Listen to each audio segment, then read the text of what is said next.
The Little Problem with Big Dreams, a novel. Written and narrated by Michael V. Ivanov. Copyright 2025 Michael V. Ivanov. All rights reserved.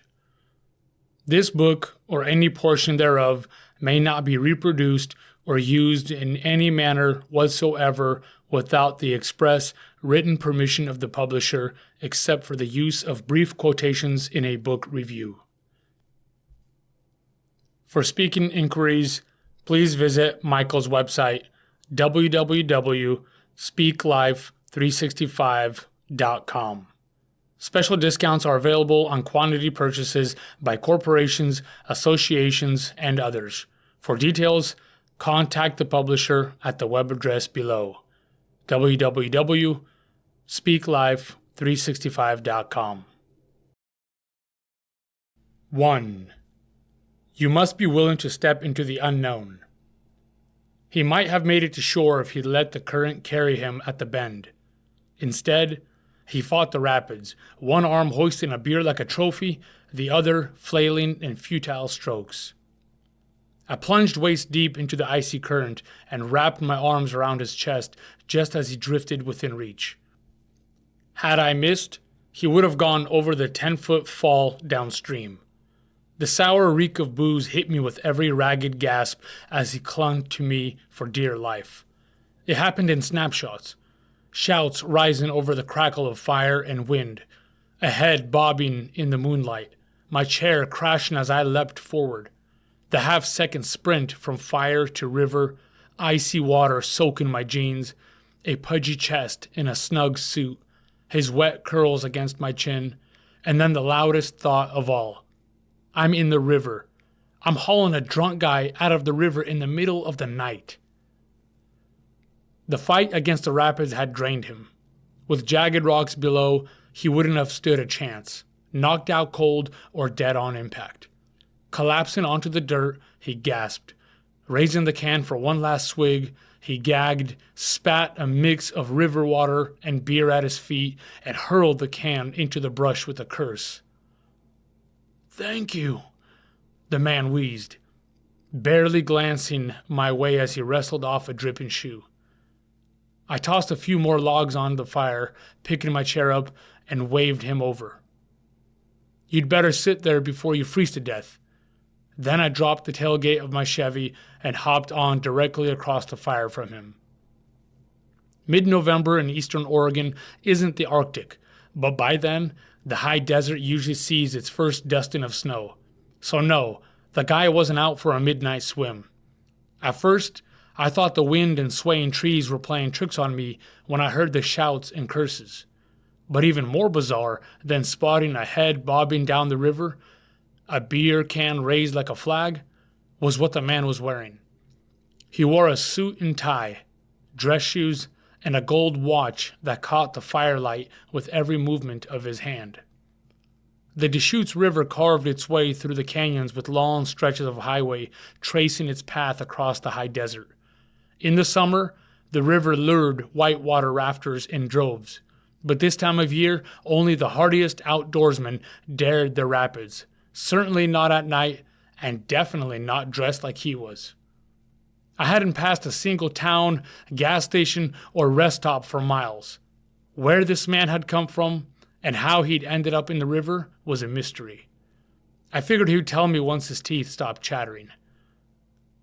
I boiled a pot of water and rinsed my mug in the river. Then I mixed a cup of instant coffee and let him sip it in silence.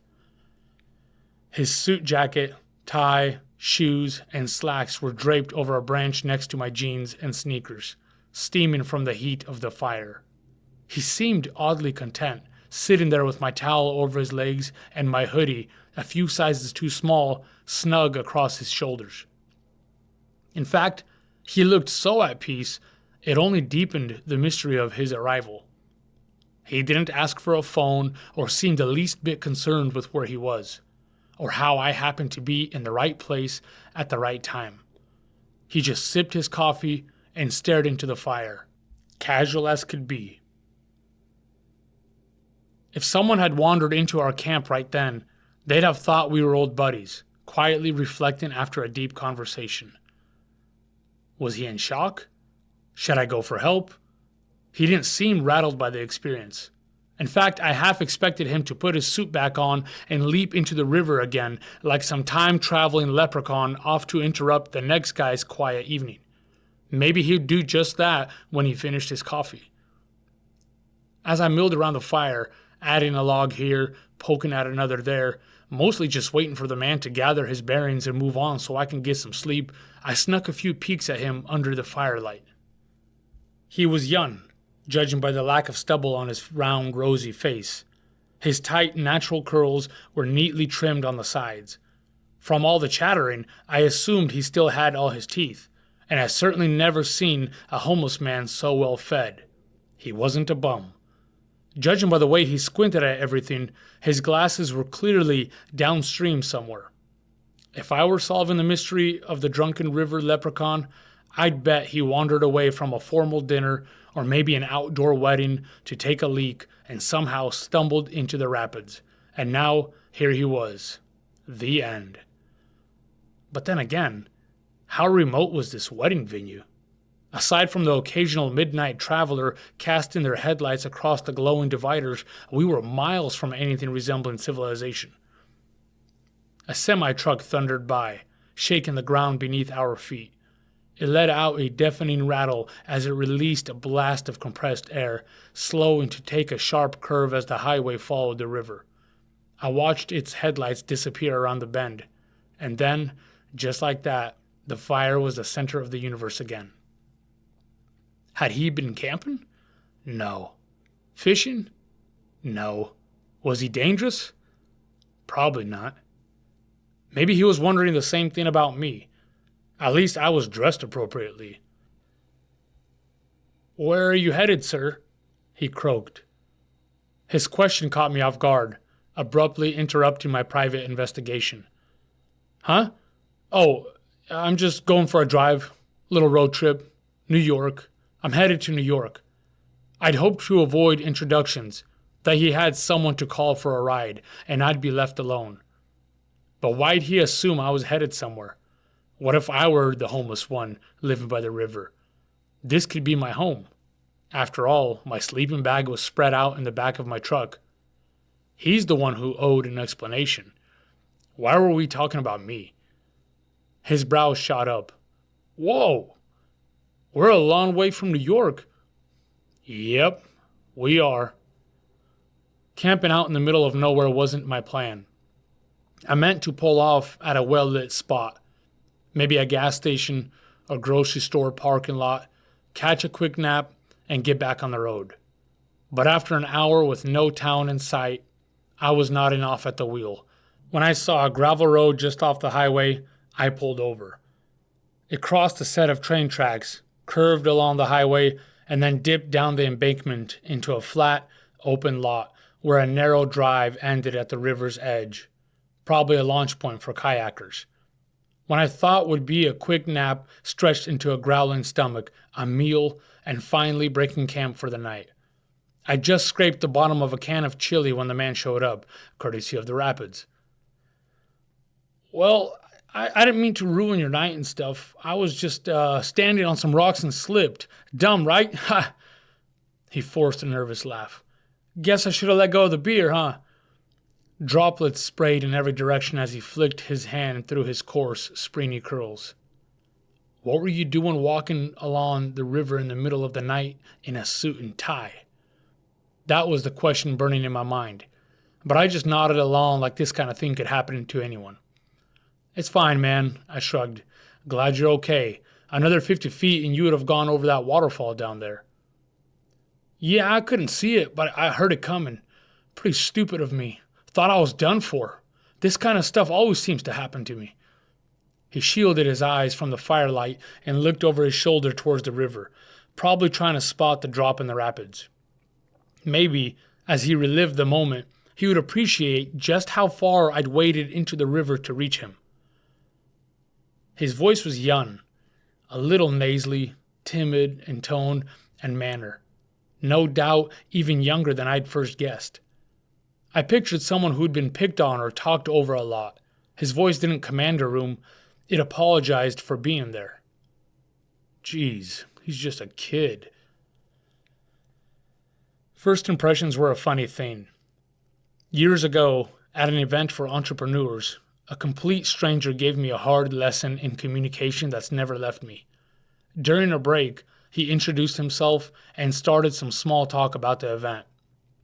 When the conversation turned to why I was there, I, alone and out of my element, rambled on at 100 words per second. I was self-deprecating at every turn and avoided eye contact, terrified he'd see right through me. Surrounded by people I assumed were wildly successful, I felt like an imposter. I acted like one too, and he sensed it. If he hadn't interrupted, I probably would have ended up apologizing for even showing up. Then he pointed at my chest. You know, Thomas, just a little advice.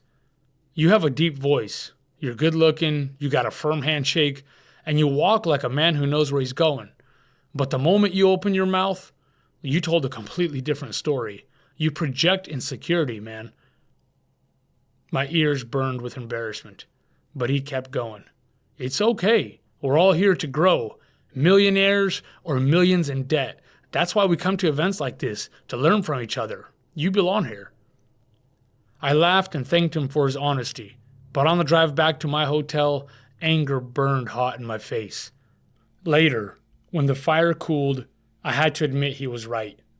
That single observation was worth every penny I'd borrowed to be there. In that moment, my imposter syndrome stood naked in the light. I realized I would never get far if I kept apologizing for simply existing. The truth was, not long before that event, I quit my desk job. I traded the security of a steady paycheck for the uncertainty of chasing a dream, and it was brutal. In those early years, my goals felt impossibly far away. While everyone else settled into careers, upgraded cars, and bought homes, my one day was stuck on day one. Doubt crept in like a shadow. Nothing kills confidence faster than feeling behind in life. Comparison is a thief. I once walked tall and spoke up in meetings, articulate and sure of myself. But before long, I was slouching, shrinking away, intimidated by the spotlight. That's the little problem with big dreams. They demand something of you. You have to be willing to step into the unknown. No one can guarantee success. No one can predict what you'll face or who you'll have to become to reach your destination. The only way is through. And once you're in, the road splits. Quit and spend the rest of your life wondering what might have been, or let the journey transform you into someone new. I wasn't ready to quit, but I hadn't expected to pay the price I'd have to pay. That's the greatest fear of all, the unknown. Some people would rather never taste their dreams than face uncertainty. They are the ones Henry David Thoreau accused of living a quiet life of desperation. They crave adventure but cling tightly to the familiar, and it eats at them. I wanted more, a sense of purpose, freedom, impact, and far less drifting. I didn't know what lay ahead, but at least I'd never wonder what if. And if I couldn't get there, at least I'd know I tried. I refused to believe my best days were behind me. The best is yet to come, I reminded myself daily, though I had no idea when or how. I even printed and laminated the phrase, hanging it above my desk at home as a daily reminder. I was trying hard to believe it, but my confidence wavered. The kid reminded me of someone who'd forgotten who they were before the world told them who to be. He wasn't very different from me. The tension in my shoulders eased, and I relaxed on the tailgate. One moment I was on guard, unsure if the stranger posed a threat. The next, I felt completely at ease, perhaps not unlike the effect it had on the man at the conference. I snapped back into detective mode. From just a few words, I picked up on the uncertainty in his voice. This kid probably didn't get invited out too often. Maybe he had one too many beers at the wedding reception, hoping some liquid courage would quiet the nerves. But anxiety and alcohol rarely mix well. It's difficult to make friends or spark romantic interest when bottled up thoughts start spilling without a filter. So after an awkward night of missed connections and misread cues, he probably slipped outside to avoid the shame of standing alone on the dance floor and toppled over a railing into the river. And here he was. The end. Based on the story I'd stitched together in my head, I felt sorry for the kid. It seemed like it'd been a while since he'd had a win in life. I figured it wasn't the end of the world if he stretched out my hoodie a little or dipped into my instant coffee stash. So New York. What's in New York? His voice was laced with curiosity, as if he'd just read my mind and decided to launch an investigation of his own. His face said it all. If you're going to assume my life story, then what are you hiding out here in the middle of nowhere? Waiting for my reply, he glanced around, inventorying my travel gear with those quick, darting eyes. His lips, still blue from the cold, had finally stopped quivering. I wanted nothing more than to keep my plans to myself, but he didn't seem in a hurry to leave. It looked like we'd be unpacking the strange sequence of weddings, circumstances, and railings that had led to this moment. Two strangers sharing a pot of coffee beside a fire somewhere in the middle of nowhere, Oregon. 2. You'll start to believe the world is conspiring against you. At midnight, a train thundered by. Even from where we sat, we had to cover our ears against the piercing squeal of steel on steel. Luckily, it was a short passenger train, gone as quickly as it came. Charlie. A fitting name for a chubby, curly-haired kid. I managed to dig a few details out, but not without effort. He was 20, dropped out of college sometime earlier this year, and still hadn't told his parents. He said he was in between jobs, which I figured was code for unemployed and unsure of what to do next. There was something in the way he paused, the way he clipped the ends of sentences that made me wonder if there was a girl behind all this, maybe even heartbreak. The kid had a way of flipping the conversation back to me before I could pry. So I told Charlie about my dream, about the frustration of being ignored by publishers. I was tired of being overlooked by agents. I explained that I was driving to New York in hopes of meeting someone, anyone, from one of the big publishing houses face to face and handing them my book. Isn't that where books get published and become famous and stuff? Charlie's eyes lit up. I caught myself before laughing. Well, not all of them become famous, but yes, technically you're not wrong. I didn't know which house to call on first. I didn't know if they'd even hear me out. But I put in my 2 weeks notice at work for the second time in 2 years before I could talk myself out of going. Charlie didn't believe me until I fetched a copy from the box under the bench seat in the truck and placed it in his hands. I tried to explain that writing a book isn't the same as writing a successful book, but that didn't seem to matter to him. He flipped through the pages in awe, like he was holding some kind of a relic. What's it about? He held it flat in his palms and gently tossed it up and down like he was weighing its worth. It's a story about a man who comes back from the war, determined to start a business and succeed in a country still reeling from the aftermath. Inspirational fiction, or maybe self-help fiction, I guess you'd call it. It's life principles woven into a story about hope, transformation, and the triumph of the human spirit. I paused, watching him flip another page. It's loosely based on my grandfather's experience in the war and everything that followed.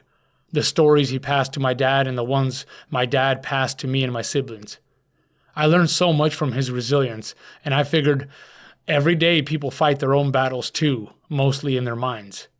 That's the idea, to help people, myself included, keep thinking positively, to keep fighting for what they want. That sounds amazing. He looked up from the book. I poked at the fire, avoiding his gaze. You know, my dad never sat us down to teach life lessons. He just told us stories. I smiled at the memory.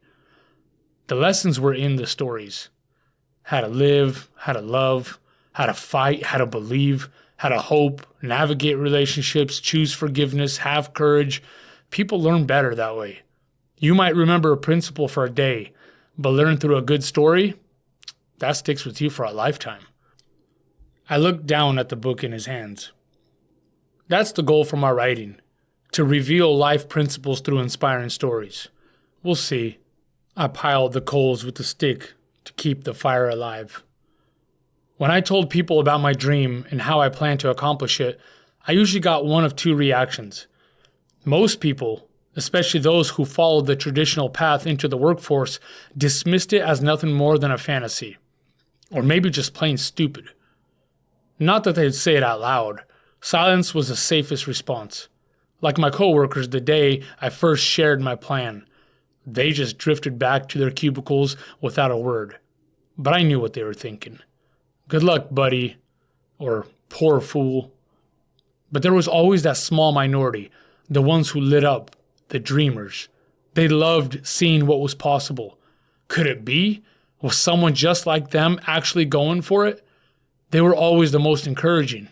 Maybe because they needed the encouragement too. Over the years, I've learned to read people quickly. Who I could share my dreams with, and who I needed to stay silent around. Dreams, especially in their infancy, need protection. That's when they're most fragile. A single sigh, a knowing smirk, a careless word dressed up as realism, each has the power to kill a dream before it blossoms. Wow. Charlie set the book in his lap and turned his attention to me. I can't believe I'm hanging out with a real author. I chuckled. My only problem is that people don't pay for books they've never heard of, from authors they don't know. Marketing a self-published book is tough.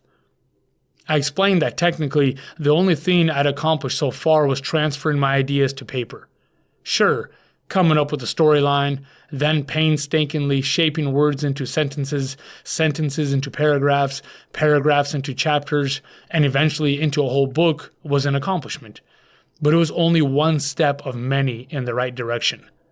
Translating ideas from mind to page is far more complicated than it seems. I often tell people, if you think you can simply sit down and pour out a book, try it. You'll discover how easily clear thoughts become tangled once they face the page. Somewhere between the mind and the pen, there is a gap, and in that fragile space, expression either lives or dies. After all, sentences don't come with color or sound or emotion. They're just black letters arranged on cream paper. But true sentences, sentences that can articulate what's in someone's heart, come alive. They can stir feelings, unlock memories, ignite ideas, and transport a reader from their couch into another world. An author's job is to get the reader to see, feel, and experience what he did when those ideas were first wrestled out of his mind and onto the page. A publisher's job is to make sure those words find the readers who need them most. But some feelings can't be squeezed into words, Charlie said. His words hung in the air. I thought I caught a slight frown, a quiver of the lips. Yeah, I exhaled. Some feelings can't be squeezed into words. That hadn't been just a casual observation. There was weight behind it, a story, maybe even a wound, hidden in his words. But he was masterful at keeping the conversation focused on me. So what if they, ignore you in person too? Psh, I don't know. I shrugged and let out a heavy sigh. It was something I thought about a lot in the weeks leading up to this trip. After this, I'm out of ideas. If I could just get the book in front of a decision maker, someone who could get it into the right hands, maybe they'd at least give it a read. That's all I wanted. A chance. And if it sucked, then perhaps it'd be time to reconsider the dream. But I told the kid this much. What I wasn't going to do was quit just because no one would take a look. I wouldn't accept that. The world steps aside for people who refuse to quit, I quoted the self-help author Napoleon Hill. It's hard enough to make it as a writer when you've got a PR team, when the machine's running in your favor. Even the big names struggle to repeat their success, and they've got entire teams behind them. But trying to wedge your foot into the door of a market that seems to have no room left, that's brutal. That's why so many people quit before their idea even sees the light of day, in any field. They take rejection as the end instead of the test. I looked him in the eye. I'm not going away. Not this time. When he asked why I couldn't just call or email someone, I told him about the countless phone calls, the 56 handwritten letters, and the several hundred emails I'd sent to agents and acquisition editors, hoping, praying one of them might say yes. Every single time, I was ignored. And how lately it was starting to feel like I was on the outside looking in some exclusive club I'd never be allowed to join. Huh, believe me, I know the feeling, he nodded slowly. I'm like a flight attendant, Charlie, I said, smacking the coal with my stick. I need the people in the exit rows, or in this case, the people in a position to make a decision, to look me in the eye and give me a verbal yes or no. I'm not taking silence as an answer. That's another little problem with big dreams. No matter the goal or destination, eventually it can feel like the world is conspiring against you. Like there's some secret club of gatekeepers, assistants, receptionists, secretaries, event planners, coordinators, or automated voice machines who've all taken a vow of silence against you. You start to wonder, does it say clown on my forehead? Is this something in my voice? Why don't they take me seriously? Do they forward my emails to each other for a good laugh? Hey, Becky, the idiot reached out again. Look how desperate he is. What a pathetic loser. Sometimes when I'm really downtrodden, my imagination runs wild. I picture busy conference rooms at every publishing house. There's a giant whiteboard at the front with my name written in bold uppercase letters, and the room bursts into laughter as people one-up each other's ideas on how to keep me from ever getting a shot. I know it's wildly unrealistic, stupid even. But when years go by and you've had no real breakthrough, part of you starts to believe it. It's like people don't want to tell you you'll never make it because that would give you an excuse to quit. A clear rejection is clean, final. Instead, the more painful and effective way to stomp out someone's dream is to ignore them completely, or string them along with a classic, I'll pass it along, or we'll keep it on file. Over time, you realize no one is getting back to you, and that silence is deafening. Silence makes you question if you even matter. I tucked my sleeping bag around my knees for warmth. Being buried beneath someone's indifference doesn't come with slammed doors or cruel words. It comes with nothing. No reply, no callback, no answer, no open door, no feedback. Charlie rubbed his hands together, then held them toward the fire, as if the heat might sink deeper into the bones. Like you're nothing, he muttered. Yep. So often, dreams are abandoned not because someone said no, but because no one ever said anything. You start to wonder if it was meant to be. Am I good enough? Maybe the world already has enough ideas, enough sceners, writers, builders, business owners, and on it goes, like a poisonous magic beanstalk twisting its way through your thoughts overnight, until the most logical option feels like quitting. You pack it away, quietly. Not because you failed, but because you were left in the quiet to despair. I brushed a leaf off the tailgate into the fire. The real tragedy is not that you gave up. It's that you almost didn't. That's much worse. Charlie scratched the back of his head, then pressed the bridge of his nose as if adjusting glasses that were long gone. You'd think if someone got your letters or emails, they'd at least respond, right? I mean, how come they won't even give your book a look? What if they miss out on the next bestseller? Unfortunately, there are probably a million other aspiring writers reaching out to them every day. You can't blame them. It's a numbers game. They've got a sea of choices, and they're more likely to go with someone who's already known, someone with a built-in audience. Charlie frowned. So basically, if no one knows who you are, good luck. I shrugged. Pretty much. It's just easier for them to market a name that already carries weight. Now, does that mean my book couldn't outsell someone else's just because I'm not famous? No, but that's not a bet most publishers are willing to make. I told Charlie I wasn't exactly a marketing expert, but I knew one thing. Begging friends and family to buy my book wasn't going to make me a successful author. I'd even gotten the book into local bookstores, coffee shops, and boutiques. Still, if I wanted to sell more than a few hundred copies, I would have to reach a lot of people, and I had no idea how. Like it or not, I was at the mercy of the publishing houses. That sucks, he snorted. It sucks, but it's business. It means I have my work cut out for me. I've got to show them I have something they want. I'm hoping a face-to-face can do that. People like to work with people they like. We both stared into the fire for a while, as if it held the answers to all of life's questions and we were searching for more. But it does feel like people sense desperation somehow, I murmured, half to him, half to myself. Desperation screams insignificance, and when people sense it, they look at you the way one looks at a beggar, with pity, or worse, with indifference. I want them to see that this is more than a pipe dream, that what I have is real. So here I am. At just the right time. The kid's eyes were fixed on the flames. His chin rested on his knuckles, while lines rippled across his forehead. Do you think maybe people are right when they say something like, don't quit your day job? I mean, not everyone can be a successful author, start a business or whatever, right? He looked me straight in the eyes for the first time. Please convince me otherwise, he seemed to beg. Tell me there's a chance. You don't have to accept anyone's limitations for you, Charlie. It's that simple. I don't know how else to say it. I threw my hands up. Just because they can't imagine it for themselves doesn't mean they're right about you. I felt the blood rush to my face.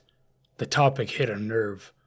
I flashed back to the Friday morning, standing in my boss's office, putting in my 2 weeks' notice for the second time. Stupidly, I told him why. He gave me that smirk. Well, if it all works out and you become a millionaire, don't forget about us, he chuckled. I'd known him for years. That was his way of saying, enjoy your little trip to Fantasyland. I'll be here when you come crawling back to reality again. He accepted my resignation almost too eagerly, like he couldn't wait for me to fail again. Maybe he thought a healthy dose of disappointment would knock me down a peg or two. By now the wind had picked up, and the night had grown colder. The rustling of grass and pines softened the sound of the rapids, but never erased it. It reached us with a constant hush, low and steady, churning, urgent, and endless. It filled the silence between moments. I scooted to the edge of the tailgate to get closer to the fire. Somewhere in the back of my mind, I knew I'd pay for these late hours, either by sleeping in and losing precious driving time, or by risking a nod behind the wheel. But I sensed I couldn't, or shouldn't, cut this conversation short. There was something in the way the kid clung to every word, like a child gripping her mother's hand, afraid to be left alone in the dark in her crib. Do you know how many people throughout history were barreling toward failure, absolutely no chance of making it, yet somehow turned it around? I asked after some time. Charlie squinted at me through the flames, listening closely. Just look at some of the men who built America. Benjamin Franklin, Abraham Lincoln, Thomas Edison. Take your pick, and you'll find the same thing. Opposition after opposition. Obstacles stacked like bricks. Calamity, loss, heartbreak. And the one thing they all had in common? Everyone around them thought they would never make it. I leaned forward. You don't think these men heard, "Don't quit your day job" a time or two? I let it hang there for a beat before continuing. Edison? His teacher once sent him home with a note to his mother that basically said he was too dumb to learn. Abraham Lincoln? The guy lost elections for state legislator, the U.S. House, and the Senate, and then he went on to become president. The veins were popping out of my neck by now. With every failure, instead of shrinking back, he aimed for something bigger. The only thing that could stop him was a bullet. What if we all lived like that? After a long pause, I glanced up at the kid. You know, man, you were so impressed when I showed you the book, but here's the truth, Charlie. I'm close to going broke. I figured a drive across the country could give me some time to reflect and get all my problems sorted out. But I don't even know if I can make it there without the wheels falling off this old thing. I slapped the tailgate hard. I might just be digging myself a bigger hole. The kid looked up, clearly surprised by my confession. I don't know what he expected. I wasn't exactly living lavishly out here, eating chili and drinking instant coffee. Maybe he was wondering why I'd quit my job if I was going broke. Either way, I wasn't ashamed to tell him the truth. He wasn't exactly in a position to judge. It actually felt good to say it out loud. I hadn't told anyone else. The guilt had been gnawing at me for weeks. There's a reason I'm on the side of the road instead of sleeping in a hotel. There's a reason I'm eating dinner out of a can. If my wife knew I was camping out, she'd kill me on the basis that I could get killed sleeping on the side of the road. But I calculated that if I camp out 1 or 2 nights, I can buy myself an extra night or 2 in New York, and I might need it. She's cool with you quitting your job for this? Charlie asked before blowing gently on his steaming cup, pausing to take a cautious sip. She helped me budget enough money for motels and meals, I replied. But I'm trying to stretch every dollar because I don't know how long I'll have to stay there, and New York is not cheap. Huh, you're lucky, he said. I'd kill to have someone like that. Trust me. I know. I stared at the fire. That's why you can't convince me to shut up and be happy with the job that I have if I'm miserable. I know I have something more to offer to the world. I know there's more for us, and there's more for you, man. Never accept the limitations they put on you. Charlie jabbed at the fire with the stick he'd found beside him, sending a spray of sparks into the night. His movements carried a frustration he didn't bother to hide. But the kid was young. He had time to write and rewrite the next few chapters of his life. I, on the other hand, felt I was at a point of no return. And who knows? I leaned back against the truck bed. But when I get to New York, there's a pretty good chance someone's going to tell me not to quit my day job. But I already did. They can laugh, they can roll their eyes, they can shut the door in my face. But I'm not leaving until someone hears me out. My voice broke. The emotions nearly got away from me. Maybe it was passion, maybe conviction, or maybe, deep down, I was afraid my boss knew something I didn't. It wouldn't be the first or the last time doubt crept in. Lately, I'd become intimately familiar with worry and fear. When the mortgage bill is guaranteed to show up in the mailbox, but a paycheck isn't, that'll keep you up at night. I'd been sleeping on the couch for weeks leading up to this trip, just so poor Nina could rest without my constant tossing, turning, and the deep, inaudible groans for God's guidance, provision, mercy, anything. Failure was real, but so was my belief that there was more for me out there. 3. You've got to be okay with being misunderstood. I slept in the bed of my truck. Charlie slept, or stirred rather, on the chair by the fire. He was wrapped in my hoodie, with a towel draped over his shoulders for an extra layer, and my old denim jacket covering his legs. I had offered him the cab of my truck. It wasn't spacious, but the bench seat would have been more cushioned. He politely declined, grateful for the few layers I'd already handed over. Between the wind on my face and Charlie moving about, tending to the fire every hour or so, I'm not sure I actually slept or just drifted in and out. At daybreak, I sat up to find a thin tuft of smoke curling from the ashes, but the kid was gone. I found the hoodie, the jacket, and the towel all neatly folded and placed on the open tailgate near my feet. What an interesting chain of events. I brushed my teeth, still tucked inside my sleeping bag. I'd only been on the road for 1 whole day, and already I had a wild story to tell Nina when I called home.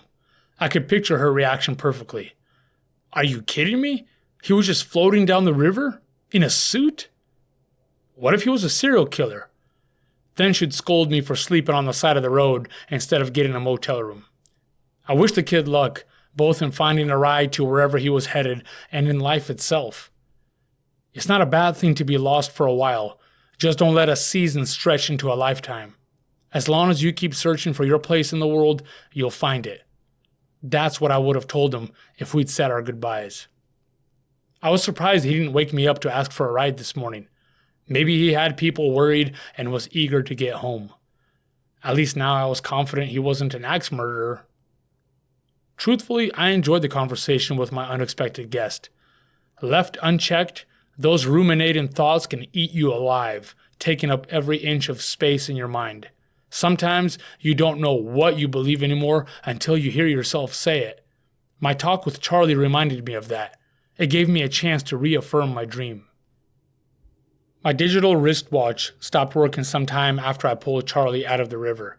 I guessed it was around 2 a.m. when we finally called it a night. The kid was a good listener.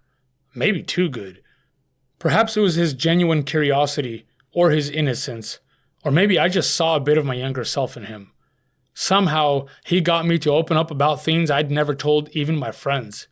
I confessed to the credit card debt I'd piled up hiring editors, designers, and printers to bring the book to life, and how despite all of that, my wife still encouraged me to keep going. I nearly cried trying to express how unbelievably thankful I was to have her in my life, how certain I was that if it had been anyone else, she'd have left me by now. Nina's parents got jobs and started a family right out of high school, never earning college degrees. Her dad wore work boots and calluses with quiet pride. Her mom worked as a grocery store clerk. My family came from the other side of the world, immigrants from the Soviet Union chasing a dream they could barely pronounce, let alone define. Neither of us grew up with much. Vacations were scraped together road trips to the lake or a beach. Dining out meant someone had a coupon. New clothes came with birthdays or hand-me-downs, though every once in a while, a brand new pair of sneakers would appear like a small miracle, still stuffed with tissue paper and carrying that smell of something untouched. There wasn't much evidence that either of us would ever break the mold or do something extraordinary, and that drove me more than anything. Nina would sit quietly, flipping through travel magazines, letting out a soft sigh when she came across the rolling hills of Tuscany or the Amalfi Coast, and it ate at me. I hated that I couldn't give her more, that I couldn't pull her out of our unremarkable world and drop her into the life she deserved. The pressure never came from her. It was all self-inflicted. I hated being a nobody. When you're a nobody, people don't expect much from you. Blend in, stay small, don't make noise, stay in your lane, be grateful for what you have. That's how you're supposed to live. But it's only when you reach for something more, something bigger, that the resistance comes. That's when you start to ruffle feathers. I carried that chip on my shoulder. I refused to accept my place. I wasn't born to blend in. I was born to carve my own path. At least that's the story I told myself. So when I asked her to marry me, I promised her we would achieve every dream and more, but I had yet to deliver a single victory. Year after year, instead of inching us closer to our goals, it felt like I was pulling us further away. She's always been frugal, resourceful, low maintenance, the kind of woman who could stretch $1. Meanwhile, I was burning through our savings with one failed venture after another, chasing dreams that never quite caught fire. Then came the book. I poured a year into it, working part-time and writing in the evenings. It wasn't exactly a winning strategy, but still she believed. She believed that if the right person gave that book a shot, it would take off. That's the blessing and maybe the curse of being a little naive to the brutal world of entrepreneurship. She had no reason to doubt me, no reason to believe I couldn't succeed. And that blind faith? It kept me going long after logic said I should have quit. Nobody else understood me. People asked why I kept putting myself through it, jumping from one job or idea to the next. They reminded me I was losing seniority, losing vacation days, not climbing the ladder. They didn't understand what I was chasing or why I was always so restless. But Nina did, and that was all that mattered. The problem was I was starting to see patterns, and they weren't trending in my favor. Each failed venture left a deeper dent, and the numbers didn't lie. Something had to give. So the day before I hit the road, with more guilt and shame than I knew what to do with, I sat her down and told her the truth. I was giving myself 1 month, 30 days. If I couldn't sell my book by then, I'd hang it up for good. I'd go back to my boss in humiliation for the second time, beg for my old job, or save face and find a new one. I'd do the responsible thing. But she wouldn't let me bury it, not without a fight. She looked at me with confidence I'd never seen before, calm, steady, unshakable. And with more conviction than I could muster in my own heart, she said, "You won't have to."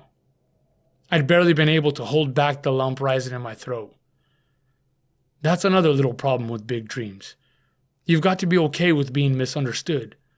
You might not be dreaming big enough if people have you figured out. I was lucky enough to have at least one person in my corner. I rolled up my sleeping bag, stuffed it into its case, and slammed the tailgate shut. That's when I heard it. The sharp crack of a branch behind me. I spun around. A deer, a bear, Charlie. He emerged from the trees, running his fingers through his soaked curls, water spraying from each flick. He was dressed in his suit, tie knotted tight, and shirt tucked into his slacks. His lips were pale and trembling, still shivering from washing his face in the river. "Sorry, Mr. Thomas." He held up both hands in surrender. "Didn't mean to startle you." "Sheesh, man." I laughed nervously. "I was half expecting a cougar stalking me. Thought you'd taken off. When'd you get up?" "Oh, I've been up for about an hour. The fire went out and I woke up freezing. Had to get my suit back on." I squinted at him. "So naturally you dunked your head in the river? You're insane." "Had to freshen up a little," he replied. I pointed to the truck. "Grab my jacket before you catch pneumonia." Instead of taking his jacket off first, he simply wrestled mine on, now double layered and stiff as a board. I couldn't help but laugh. "Perfect fit, man." I gave him a thumbs up. "I've got an extra pair of skinny jeans too. Maybe you can pull those over your slacks." The jacket barely made it around his broad shoulders, and he could hardly move without looking like a stuffed scarecrow. The sleeves didn't even make it to the wrists. Once everything was folded and stashed in the bed of my truck, I turned to him. "So, Charlie," I brushed my hands off on my jeans, "where can I drop you?" He looked up, surprised. I gestured toward the road. "Maybe we can find a phone once we get out of this valley. You can call someone. Let them know where you're at. Somebody's got to be wondering where you are." The kid scratched the back of his head and stared down at the dirt. When he finally looked up, there was a fragile smile tugging at his lips. He struggled to look at me in the eye. "Is there any way I could just ride with you, Mr. Thomas?" "Of course, man," I said, waving it off like it was obvious. "That's what I'm saying. Just depends on where you're headed. I'm going east." "So where can I drop you off?" He started picking at his fingernails hard, so hard that the tips of his fingers turned white. I let the silence hang, giving him nearly a full minute before tapping the face of my dead watch. "So where... is there any way I can go to New York with you?"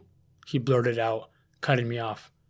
Whatever smile I had faded when I realized he wasn't joking. "What do you mean? What are you going to do in New York?" He swallowed and straightened his back a little. "I can help you. Help you get your book to one of them publishing people. I can help navigate and read the map. I saw the one you have on the dash. I've never been to New York either. I'd love to see it." I explained to Charlie again that I wasn't heading to New York for a sightseeing tour. I didn't know how long I'd be there.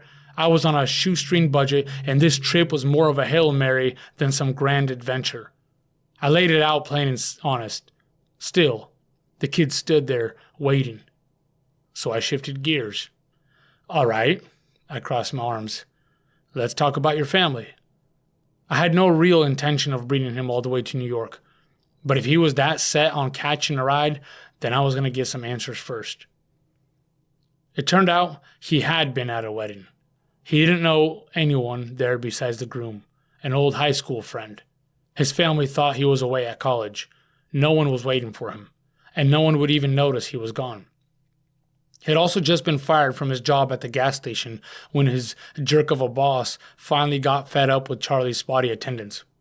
While he shared bits of his story, he danced around something I was pretty sure was a girl. He never said it outright, but it was there, in the way he paused, in what he didn't say. The kid was trying to get away from something, or maybe from everything. Must have been one hell of a heartbreak. I hoped he wasn't sabotaging his whole future over a failed relationship. Charlie stood there quietly, his face twisted into a frown, patiently waiting. I felt for the kid. I really did. But bringing him along would be a massive distraction. I needed space to think, to plan, to move with purpose. That was the whole point of this trip. Listen, I shook my head. This is a pretty important journey for me, and honestly, I just don't think I can swing it, finances and all. I stepped closer and gave his shoulder a light slap, meant to soften the blow. But tell me where I can drop you, and I'm happy to do that. He didn't say anything right away. For a second, I thought he might cry. His shoulders sank, and he tapped his fingertips against his thighs, shuffling his feet. Then he scratched at his curls, adjusted a pair of invisible glasses out of habit, and nodded like he was trying to convince himself not to take it personally. I guess if you could take me to Jackson, that'd be a big help, Mr. Thomas. Jackson? I raised an eyebrow. Yeah, Jackson, Wyoming. I let out a low whistle. That's a long way upriver. But yeah, I think that's not too far off my route.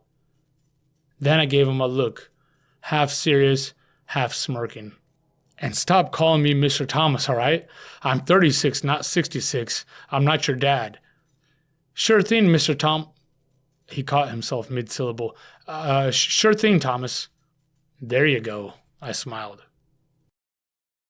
4. You can't settle for bread in circuses. Have you ever been so excited about something, I asked, eyes on the road, that you suddenly start crossing the street extra carefully, like you're afraid you might die before it actually happens? Charlie squinted through the windshield. I couldn't tell if he was jogging his memory or just trying to see clearly without his glasses. Like Christmas Eve, he offered. Yeah, sort of. Like waiting all week to take a girl to a school dance, or waiting for that letter from a college admissions office. I let that one hang, thinking it would hit close to home. Never been, he muttered. Wouldn't know. Never been, I repeated, letting the question linger for a moment. To college or a dance? He didn't answer, just kept staring straight ahead. Then, realizing he'd said more than he meant to, he rushed to patch the silence. But yeah, I think I know the feeling. He sat up a little straighter. When I was getting my driver's license, that was the best day of my life. I couldn't sleep the night before the test. It felt like freedom, especially freedom from... He paused, his voice fading as he turned to the window, eyes following the blur of the canyon sliding past. Before I could say anything, he turned back to me. What about you? What's that thing for you? I wanted to ask, freedom from who or what? There'd been a flicker in his eyes, anger, maybe regret, but I didn't press. We had 10 hours ahead of us, cutting through the whole stretch of southern Idaho before we hit Wyoming. We could circle back later, or not at all. Still, a part of me was starting to wonder how much of his story was true, even what little he shared. For me, it's writing, I said. This book, this trip. It's the first time in a long time I've been this excited about something. I paused. It's scary as hell, I won't lie, but I found something to believe in, and you can't beat that feeling. I go to bed dreaming about a book deal, and I wake up imagining how my life will be different. Do you know how many people would kill for something like that? Something to believe in? I've got an idea. His eyes narrowed, locked on the road ahead. I got to a point where I was so desperate for change that I started waking up at 5 every morning, walking a mile around my neighborhood before work just to scheme a way out. Start a business, switch careers, anything. I couldn't keep checking into a jail cell every morning and calling it a job. I shook my head, almost laughing at the memory. I did that for a year, man, rain or shine. Then after work, I'd walk the same loop again, every single day. I glanced over at him, and then one morning, somewhere along that loop, the idea hit me. I should become a writer. Just like that, out of the blue? Charlie's eyebrows raised. I laughed. Yeah, sort of. But it wasn't an accident. I was primed for it. Ideas are everywhere, but you'll miss them if your mind is preoccupied. Charlie kicked off his shoes and propped his feet up on the dashboard. Yeah, I get it. It's kind of like trying to tune into a radio station. You've got to catch the right frequency. Exactly. My voice rose. Back then, I was devouring everything I could. Books, tapes, lectures, studying the pioneers of personal development. Napoleon Hill, W. Clement Stone, Og Mandino, Norman Vincent Peale, all of them. I was deeply influenced by writers, yet it never occurred to me that I should become one. The radio buzzed with a sudden static, snatching a stray frequency from a nearby station. I pressed the dial to shut it off, as if to prove my point. But anyways, when that idea hit me, out of the blue, as you say, it wasn't really out of nowhere. It had been a big year of growth for me. I realized how many limiting beliefs I carried, how negative my thinking had become, and how much my environment had shaped what I thought was possible. I was doing a little tuning, you could say, getting myself into the right frequency. A semi roared past in the left lane, rocking the truck with its wake of wind. I tightened my grip on the wheel. With an open mind, everything changed. Suddenly what was once impossible or wasn't even on my radar felt like the best idea I've ever had, and I wondered how I'd never thought of it before. Same person, different mindset. One day you're asking, why me? The next, you're saying, why not me? So what's the key? Better ideas? Charlie asked as he leaned forward to adjust his socks. Bigger ideas, I said. We underestimate our abilities. Most of us had our antennas clipped when we were kids by a well-meaning teacher, a parent, a friend. Before long, we've stuck on a handful of preset stations. The known, the familiar, never realizing it's even possible to tune into something new. But if we dared to stretch our antenna and twist the dial even a little, we would discover an entirely new world. I flicked the radio back on and turned the dial clockwise until the static gave way to a DJ's voice, clear and deep, bellowing through the speakers. I clicked it off again. That station was always there. We just had to tune in. For a lot of folks, the work they do isn't aligned with their purpose. It's just work. Safe, predictable. It doesn't tap into their real talents or passions. Does that make their life useless or meaningless? Of course not. But it does mean they risk missing out on sharing their one-of-a-kind gift with the world, simply because they stopped tuning in. So what you're saying is that reading and learning and stuff, that's how you change your frequency? Exactly. Charlie dropped his feet from the dash and sat up straighter, turning to face me. Okay, but what if this book thing doesn't work out for you? I mean, I know it will, but let's say it doesn't. Then what? Does that mean you tuned into the wrong thing? I felt my ears burn. The kid wasn't trying to plant doubt. But the thought of this whole journey turning out to be a waste of time and money made my stomach clench. I took a few moments to let it pass. Then I slapped the horn. Then I'll figure something else out. What other option is there? Even if I have to get a job for a while, regroup, eventually I'll go back to those 5 a.m. walks, back to making a new plan. What am I supposed to do? Bury my head in the sand? Avoid the mirror for the rest of my life because I'd be looking at a quitter? Hell no. I wanted to believe it, that I was resilient enough to adapt and keep going. But truthfully, I was afraid of the answer. A few people from my life came to mind right then. People who had already mailed it in. You couldn't even share a big idea around them without being cut off by 10 reasons why it would never work. They know they can't fail if they never try. That's the last thing I'd let myself become. Bitter, pessimistic, resigned to mediocrity. Think of time like gold, I said. Every day you're handed 24 coins. You can spend them however you want. You can invest them in tomorrow, but you can't save them for tomorrow. And you'll never get yesterday's back. So where are yours going? Charlie shrugged. I think we simply forget the most valuable thing we own is those 24 hours. So we drop a few coins to whatever news outlet supports our views in the morning, toss a handful into our job, and hand out spare change, those wasted minutes, throughout the day to whoever shows up with the latest drama or gossip. Then, in the evening, a couple more hours slip into the pocket of our favorite celebrity as we eat dinner in front of the TV. And the Sunday coins? Those are reserved, of course, for our beloved sports team. I glanced over at Charlie. Charlie was listening now. Really listening. Don't get me wrong, enjoy your leisure time however you like. Just make sure it's not costing you your dreams. See, when we've got nothing to fight for, those precious coins, those hours, don't feel valuable. This world is filled with cemeteries full of people who'd give anything to find just a few of those gold coins we so carelessly flick away. After changing lanes to pass the semi that just passed us, I returned to my admonition. You know what they used to call the average person in Rome? He shook his head. Plebeians. Charlie cocked his head. Plebeians? Yeah. When the Roman politicians wanted to distract people from a crisis, they'd dole out bread and circuses, food and entertainment to keep the plebeians, the commoners, content. I leaned forward, chest pressed against the steering wheel, stretching my back after sitting stiff for hours.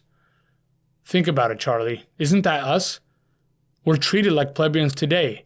They still hand out bread and circuses. It just looks a little different now. Sports, TV shows, talking heads, all designed to keep us tuned out, carelessly spending those coins. Are we distracted? Absolutely. Fulfilled? Absolutely not. People are emptier now than ever. I leaned back against the seat and shook my head at the memory of those old Sunday night blues, that sinking feeling that crept in the second I remembered Monday morning was just hours away. The fantasy of freedom always died with the weekend. Now, even with my financial situation, I feel freer than ever because I have a dream. That changes everything. I used to wake up drowning in anxiety, knowing I was wasting my life. Now, sure, I get anxious, but it's because everything I'm doing is way out of my comfort zone. I'm constantly anticipating something new. And I would take this kind of anxiety every day if it means I'm growing, if it means I'm actually living. As Jim Rohn says, don't wish it were easier. Wish you were better. I tapped the steering wheel. A dream and the guts to take one small step. That's all anyone needs. That's another little problem with big dreams. You can't settle for bread and circuses. They are the killers of dreams. After stopping for gas and to stretch our legs, we were back on the road with a couple of sodas and a bag of jerky sitting between us. I justified the purchase. The kid needed a snack. I'd heard his stomach growl. And I needed the sugar to stay awake after an eventful, mostly sleepless night. Just the thought of getting to New York sent a jolt of adrenaline through my body. I had a list of publishing houses' addresses, and I'd circled the approximate locations on my map of New York City. Before I left, I rehearsed my elevator pitch 100 times. I was sure even Nina could recite it by heart. I was armed with a book and a desire to change the trajectory of my life. But had I even researched the right publishers? Would they be interested in a book like mine? I guess I'd find out soon enough. Charlie had the map sprawled across his lap, tracing the freeway with his finger as he rattled off the towns we'd be passing through in Idaho. Nampa, Boise, Twin Falls, Pocatello, Idaho Falls, Victor, and then we're basically there, just past the border, he announced, like some tour guide. By his estimate, if we limited our stops, we could reach Jackson by nightfall. I glanced at the half-empty sodas and pointed with a smirk. Yeah, well, we'll need bathroom breaks, and my skinny butt can't handle this old bench seat for 10 hours straight. If we can knock out most of Idaho today, I'm good with that. But I'm getting a motel once we get there. I didn't get much sleep last night. I flicked my thumb over my shoulder at the bed of the truck. We'd been driving in silence for a while when the kid spoke up, breaking the spell. Mr. Thomas, he corrected himself. Do you think if someone drinks too much or is addicted to other stuff, do you think it's because they're running from something? I glanced over. Charlie was pressing his thumb into the center of his palm. I wondered who he had in mind and hoped he wasn't talking about himself. Like, what if they are already successful, like money, cars, all that, but they're still never happy? Could that be like regret? Like maybe they did something in the past they can't undo? I don't know, man. I turned my eyes back to the road. In the distance, I could see the freeway begin its climb into the blues. This stretch of freeway was usually a white-knuckle ride this time of year. Steep inclines, sharper drops, and curves tight enough to swallow a semi whole if it hit a patch of black ice. Plenty had gone in and never came out the other side. I was just glad it wasn't snowing yet. Maybe it's an emotional escape. I mean, I don't know the full context of who you're talking about, but I've known people with plenty of money who still hate who they have become or where they've ended up in life. Sometimes the success came at a high cost. They sacrificed too much for it. Or maybe it just didn't fill the void they thought it would. Truth is, even when you have everything, you can still feel empty if you've lost touch with what actually gives life meaning. I waited for him to continue. Usually I jump in, hijack the conversation with some relatable story or a half-baked opinion. Bad habit. But this time I held back. A few times Charlie exhaled deeply, like he was on the verge of saying something real, and then didn't. The kid was an iceberg. 90% of him was hidden beneath the surface. He had so much to say and yet said nothing. To keep the conversation going and keep myself awake behind the wheel, I asked if he'd ever seen the old Christmas classic, It's a Wonderful Life. He hadn't, so I explained the storyline. George Bailey was obsessed with escaping Bedford Falls to see the world. He wanted to study architecture, build airfields and skyscrapers, and leave a mark on history. Charlie nodded along quietly. George had big dreams that convinced him he was meant for something more, but every time he got close to leaving town, life pulled him back. Circumstance or his own selfless nature always got in the way. He gave up his college tuition savings so his brother could go instead. Then he took over the family's business after his father died to keep it from falling into the greedy old banker Mr. Potter's hands. One sacrifice led to another, and eventually he was trapped in the very life he never wanted, running the small business he once resented and watching the years slip by. And even though he had a wife and kids and a community that loved him, he reached a point where he couldn't see the value in any of it. He felt like a failure, like his dreams had rotted away, and none of it mattered.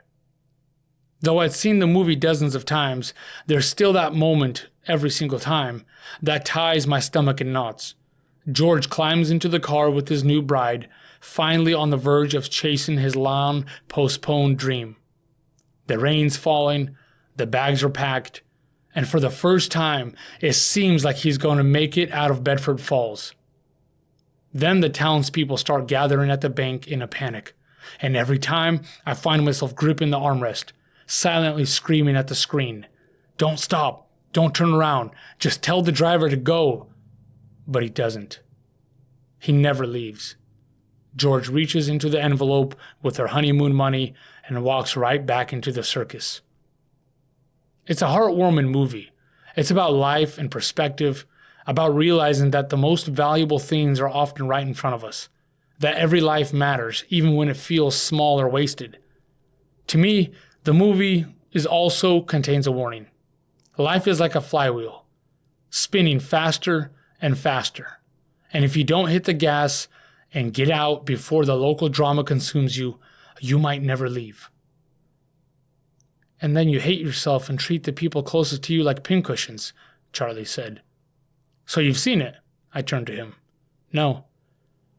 Well, that's exactly what George does. He blames everyone for his misery, sometimes even snaps at his kids. Just like you said, the people around him become the target for the pain he carries. Charlie looked out the window at the endless stretch of pines streaming past.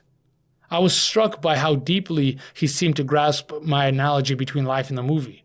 He'd come up with the perfect metaphor, and he'd reached for it a little too quickly. It made me wonder whose pincushion he'd been. Everyone's got their own Bedford Falls, Charlie. I think that's why the movie's a classic. Maybe everyone who watches it is begging George not to stop that car. Just once, we want to see someone do everything they said they would. Because deep down, we're all George Bailey. We want to believe it's possible. I don't know. Maybe it's just me. Charlie smiled and shook his head. Definitely not just you. Back home, they play the movie in this antique 100-year-old theater every Christmas, I said. And every year, when I walk out of it, I think about my own Bedford Falls. Those same routines, habits, and obligations that fill my schedule and keep me trapped. Year after year, it gives me a fresh kick in the ass, a new sense of urgency. I drummed my fingers on the steering wheel, feeling that pressure again. Patterns. You've got to be wise enough to spot the patterns. If 5 years have passed and you still haven't done the thing you said you'd do 5 years ago, it's time to shake things up. So here I am, Charlie. I'm stepping on the gas. I slammed the gas pedal to the floor for effect, only letting off once the kids stopped laughing, then eased the truck back to the speed limit. So when you're asking if someone is sabotaging their life because of regret, yeah, I think that happens more than people care to admit. George Bailey got lucky. He had Clarence, the angel, to give him perspective. He saw what Bedford Falls would have been like without him, and it changed everything. He realized he'd already been living the legacy he was chasing. His ability to inspire, to pull people together, that was already changing the world. He didn't need to go to Italy or Greece or have his name on the side of a building. The people who needed him most were right in front of him, and he almost threw it all away because he lost perspective. Charlie nodded slowly, taking it all in. I leaned back against the headrest and sighed. What about people who have no one? What's that? I looked over at him. What about people who can't use their gifts because they have no one, or who don't even know what those gifts are yet? Great questions, I smiled. Unfortunately, we don't get to peek into another dimension and see the ripple effects of our absence. We don't get a preview of what could have been, or what could be. We don't have a Clarence to show us if it was all worth it, or if we've been heading in the wrong direction. Nope. So we have to set our sights on something bigger. You can't inspire people from the couch brushing Cheeto crumbs off your belly. George was dreaming, aiming, working, and because he was a man with a vision, people were drawn to him, to his leadership and charisma, and that's where he collided with his purpose, in service of others. I thought for a minute, and then shrugged. It's better to aim and miss, and then try again, than to never aim at all. What can you learn if you don't try? How can you grow if you don't push yourself? How can you impact the world if you never pursue something bigger? Charlie leaned back, eyes still on the road. I think some people are so selfish they'd trample everyone, even if an angel showed them their own wrongs. Yep.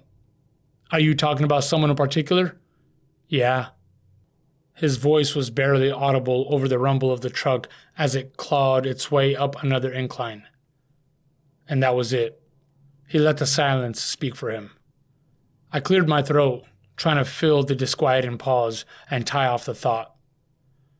The point isn't to be like a dog chasing its tail, spinning in circles, chasing one thing after another just to stay busy. But settling for bread in circuses isn't it either. Life's a gift from our Creator. That means every single day has purpose. And if I've got a dream to chase, whether it takes me to Bedford Falls or to New York, I've got to chase it. I scratch my chin, feeling the weight of my own words. Eventually we run out of those gold coins, out of time. And when that day comes, we'll be asked how we spent them, how we used the talents we were given. Hopefully, I'll be able to look back and say, I did everything I possibly could to the best of my ability, and I left a clue for the next wandering soul. 5. You have to know the odds of success are stacked against you, but be naive enough to believe you can beat them anyway.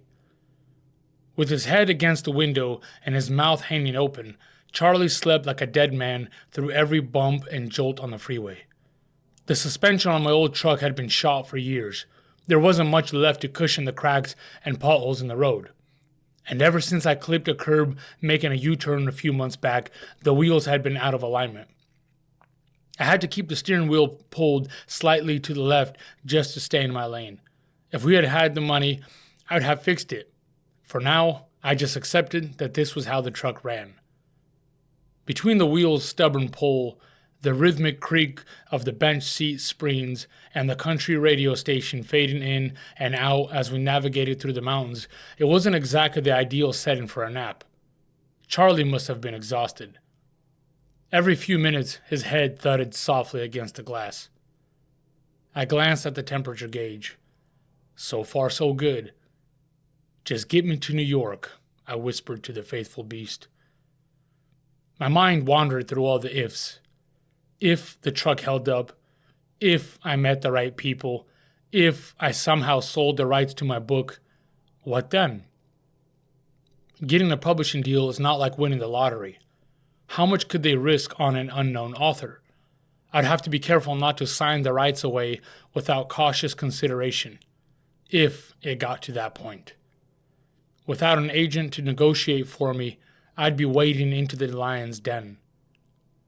Then, for the millionth time, I reminded myself to just get there. From there, I would take it one day at a time. That's another little problem with big dreams. You have to know the odds of success are stacked against you, but be naive enough to believe you can beat them anyway. One mindset prepares you for the failures, the setbacks, the painfully slow timeline that makes every day feel like a rerun. You're not surprised by difficulty. You expect it. You welcome the challenge. The other is what gets you out of bed in the morning. It whispers, maybe today's the day. Maybe today something big finally happens. Maybe today I get the phone call, the meeting, the yes that changes everything. Because how else does anyone keep going? How do you continue to show up if there isn't at least the tiniest flicker of hope that one day it'll all pay off? That the sacrifice, the grind, the loneliness, it'll all be worth it? Honestly, I couldn't understand how people lived without a dream. What kept them going if they had nothing to fight for? What had kept me going all those years before? I couldn't even remember. The next weekend? The next season of football? Waiting for the weather to get warmer or colder? For the next car, the next house, the next promotion, the next vacation, the next installment of my favorite show? I was beginning to understand the true power of hope. When life unravels, when calamity strikes, the bills pile up, and there's little left to be thankful for, hope can still carry a person through. If I believe the best is yet to come, I have a reason to get out of bed in the morning. Hope gives purpose to everything. It transforms the most minor tasks into meaningful steps forward. Every ounce of effort, every quiet sacrifice, the late nights hammering away at the keyboard, invest in personal savings, seeing others succeed and not getting discouraged, the dream kept me going through it all. But when hope fades, when tomorrow offers no hint of a breakthrough, isn't that how a quiet life of desperation begins? Believing in something bigger isn't naive. It's not foolish. It's necessary, essential even. if someone wants to live a life of purpose. That's what I'd tell Charlie if he ever asks again what I'd do if this didn't work out. I'd find something else to aim for, something else to hope for. And if I had to write the sequel to It's a Wonderful Life, I would tell the story of George Bailey becoming the greatest builder in Bedford Falls, employing the townspeople and transforming the town's architecture into a work of art. He'd live out his purpose and his dream. I thought back to what Charlie had said about being someone's pincushion. I couldn't help wondering who he meant. Once again, the writer in me sought to make sense of the enigma sleeping in the passenger seat. So I let my imagination fill the gaps. Was he referring to his parents? From what I could tell, he was a decent kid, respectful and well-mannered. But if it was them, maybe that's what drove him away. He'd said they thought he was away at school. Why would he lie to them or to me? Were his parents even in his life? Maybe a girlfriend was the one causing him pain. I glanced over at the kid. Maybe he'd been rejected for the final time. Maybe that's why he was just running from it all. That had to be it. He was running from it all. They say to teach is to learn twice. I was finding that to be true. The kid was like a sponge, listening intently, asking thoughtful questions, though he was a steel trap about his own life. Even so, I was grateful for our conversations. They were keeping me awake, but also serving as a reminder. Each time I explained something to him, I was reminding myself of what I believed, and I needed those reminders more than I cared to admit, because with every mile we put behind us, my confidence in this plan thinned. We weren't even out of Idaho, and already New York's skyscrapers were looming larger in my mind. The thermometer hanging from the convenience store overhang read 42 degrees, but with the wind, it felt more like 20. I'd left my jacket, so I jogged back to the truck, shoulders hunched against the cold, cradling 2 hot dogs like they were newborns. Charlie was just finishing pumping the gas when I ran up, teeth chattering. "Can you get the door?" I mumbled around the back of chips hanging from my mouth. I jumped in and practically dove for my jacket, wrangling it on as fast as I could. The kid was poking the nozzle back into its holster, so I cracked the door and called out, "Missed your old job yet?" He blinked at me, confused. "What?" "Your old job, as a gas attendant," I said, nodding toward the pump. "Figured you offered to fill her up because you were feeling nostalgic."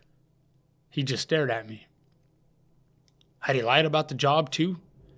He'd forgotten that he told me that he used to work as a gas attendant. The mystery swirling around Charlie continued. I'd been to Twin Falls a few times years ago, back when I traveled the entire Pacific Northwest, installing low-voltage cables in grocery stores, car dealerships, and shopping malls. The city had small-town charm, quiet streets, friendly faces, with just enough bustle to keep things interesting. Instead of hopping back on the freeway, I drove into town, leaning forward against the steering wheel.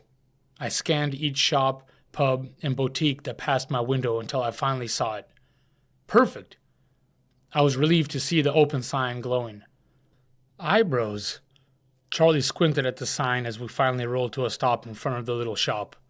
Yep, let's get you a pair of glasses. I smacked his shoulder. He turned to me, one eyebrow raised. Seriously? It's driving me crazy watching you suffer. I'll saw you back there. It took you 4 attempts to stick the gun back into the pump. I'd never owned a pair of glasses and prayed they weren't too expensive. $5, $10? As we stepped into the shop, Charlie explained that he'd need a pair that matched his prescription. That sounded expensive. A man overheard us and rose from behind a desk, making his way to the counter. You'd need an optometrist for that, unless you know your prescription. We don't do exams here. I looked at the kid. He shook his head. No idea. Scanning the walls and the spinning display towers around us, I turned back to the counter. Any chance you've got some generic glasses? Something that might help him see, even if they're not an exact match? The gray-haired man, probably in his 60s, reached for a pair dangling from the collar of his flannel shirt. He slipped them on and squinted at Charlie, as if a better look might somehow reveal the kid's prescription. I wouldn't recommend it. The man stepped out from behind the counter. Could give 'em a nasty headache if they don't match right. He spun the nearest display tower and plucked a pair of glasses without even glancing at us. He handed them to Charlie. The kid slipped them on, and then yanked them off like they were on fire. Whoa! He stumbled back a step. I'm practically blind in these. No way I can use them. The man pulled down several more options. Each time he tried on a pair that didn't hurt his eyes, the price tag changed our minds. After 10 or so failed attempts, the man stood, fists planted on his hips, watching Charlie squint through another possibility. Without a word, he turned and disappeared through a door behind the counter. A minute later, he re-emerged, lugging a cardboard box the size of a cooler, and set it on the table. It was packed full of glasses, frames of every color, shape, and era imaginable, like a treasure chest of discarded sight. People leave these behind when they come in for new prescriptions, the man said, nodding toward the box. We eventually recycle them, but if you want to dig through and find a pair, be my guest. I've got work to do. And with that, he returned to his desk, the glow of the computer lighting up his face. Charlie and I sifted through the box like archaeologists at a dig site. Finally, we struck gold. Literally. A pair of gold aviators, wide and ridiculous. But when the kid slipped them on, he didn't wince. He didn't squint. He just blinked and smiled. I tugged him in front of the mirror. Well, what do you think? He studied his reflection, tilting his head slightly. A flicker of uncertainty crossed his face. Kind of looked like Jeffrey Dahmer, don't you think? He muttered. I burst out laughing. Yeah, maybe, but a harmless one. A cool Dahmer. Like if he'd just stuck to collecting comic books or something. How much for these? I called out to the man, who was hunched over the keyboard with his back to us. He turned just enough to glance over his shoulder, dropping his chin so he could peer over the rims of his own glasses. Take 'em. He turned back to his screen without another word. Thank you, sir, Charlie called out over his shoulder as we stepped out the door. The kid walked with a spring in his step, presumably because he could finally see where he was going. He cracked his knuckles absently, eyes drifting toward the windshield as we took the on-ramp and merged back onto the freeway. For a while, we rode in silence. Then I caught him glancing at me. Once, twice, a third time, from the corner of my eye. What's up, man? I said, looking at him. The kid looked away and ran his palm across the dashboard, wiping away a thin layer of dust before slapping it against his slacks. Just wanted to say thanks for the glasses. Nothing to it, man, I waved it off. We didn't even have to pay for them, so that was nice. Yeah, he let out a quiet sigh. Still, I know you're trying to get to New York. Thanks for taking the time. I nodded and hid a smile. It felt good, not thinking about myself for a change. The kid was a welcome distraction from the stress I knew would rush back the moment I dropped him off, and I turned my attention to what lay ahead. I figured we had another 4 or 5 hours left, maybe less if the roads stayed clear. Then we'd be in Jackson, assuming I could make it without calling it quits for the day. I hesitated when Charlie offered to drive for a while. Part of me wanted to check if he even had a license. But I pulled the truck over and slid across to the passenger seat as he jogged around to the driver's side. Driver's license or not, I figured he wouldn't offer to drive if he wasn't capable. Besides, now that he had glasses, he could actually see the road, and at this point in the evening, I trusted him behind the wheel more than I trusted myself. He had taken several naps along the way, and I hadn't slept since early that morning. When I finally woke up, it was dark outside. I blinked at the windshield, then the stranger driving my truck, and then the dashboard, trying to piece together the last 18 hours in my foggy mind. Charlie filled me in on all the sights I'd missed. A bear lumbering near the roadside and a pair of bald eagles perched on a dead tree just off the freeway. Jeez, man, I laughed. Are those glasses like telescopes or what? Just about, the kid chuckled. Honestly, I'm starting to think I see better in these than my actual prescription. We've got about 2 hours to go. Perfect. I stifled a yawn. Around 8 p.m., he took the exit for Jackson.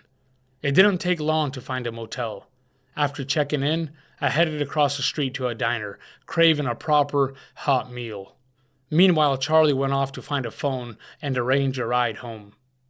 I offered to give him a lift wherever he needed, but he insisted I'd already done more than enough and that his dad would pick him up at the diner.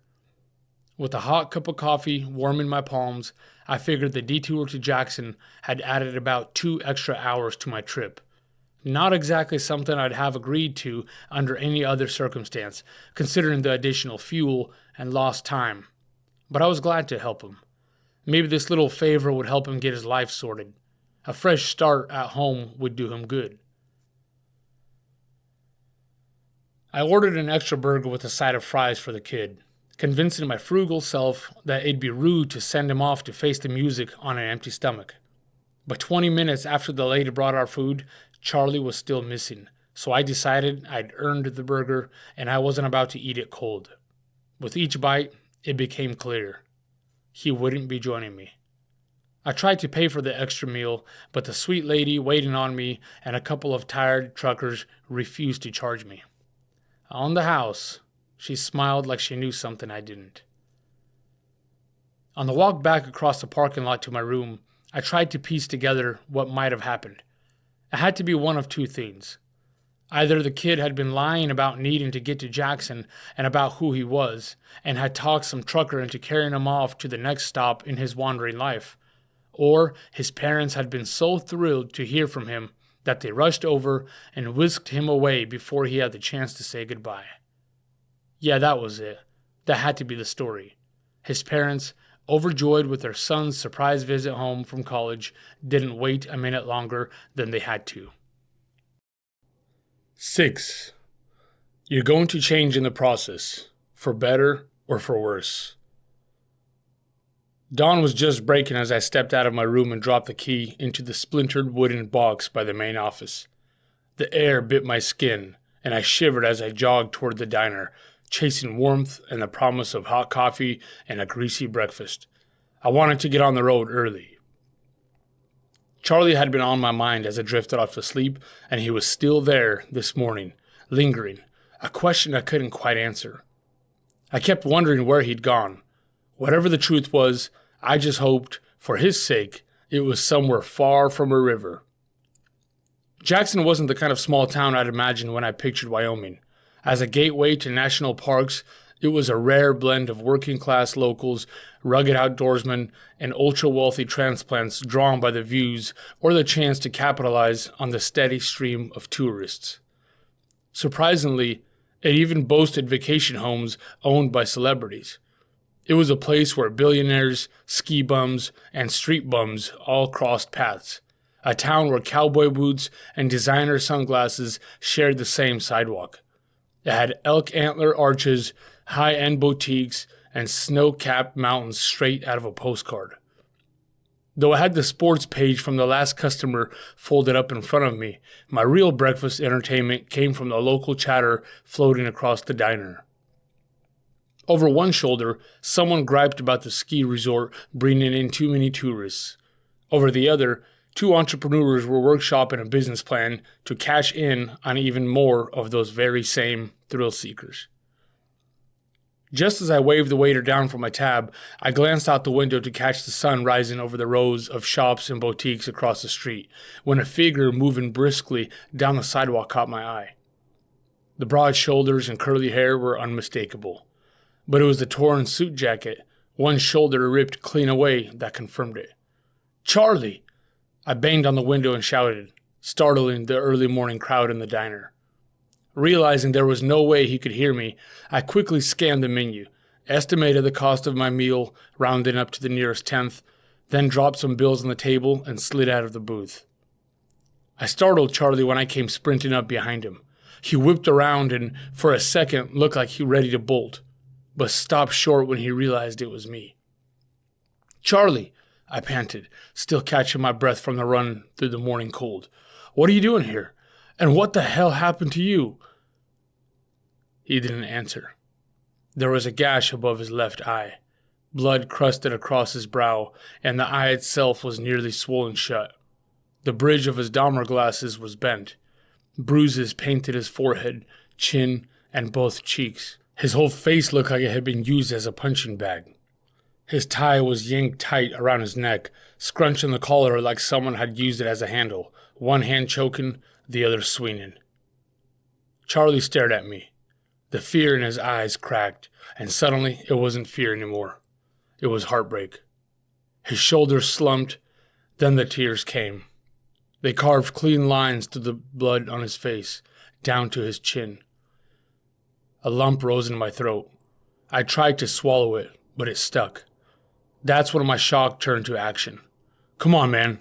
I grabbed his shoulder, pulling him across the street past the diner and into the motel parking lot where my truck waited. Once I helped him climb in, I slammed the door and ran around to the driver's side. "Which way?" I asked, firing up the engine. His voice was barely a whisper as he gave directions. I hit the gas and headed for the hospital. Fast. I sat alone in the corner of the empty hospital waiting room, hunched forward, elbows resting on my knees. The silence pressed down on me, pushing me deeper into my seat. I hated waiting rooms. They were the great equalizer, where I've seen rich and poor alike on their knees, a place where even the godless whispered prayers. My fingernails were cleaner than they'd ever been, only because I couldn't stop digging into them. My foot tapped a nervous rhythm against the dull teal linoleum, barely loud enough to compete with the hum of the vending machine.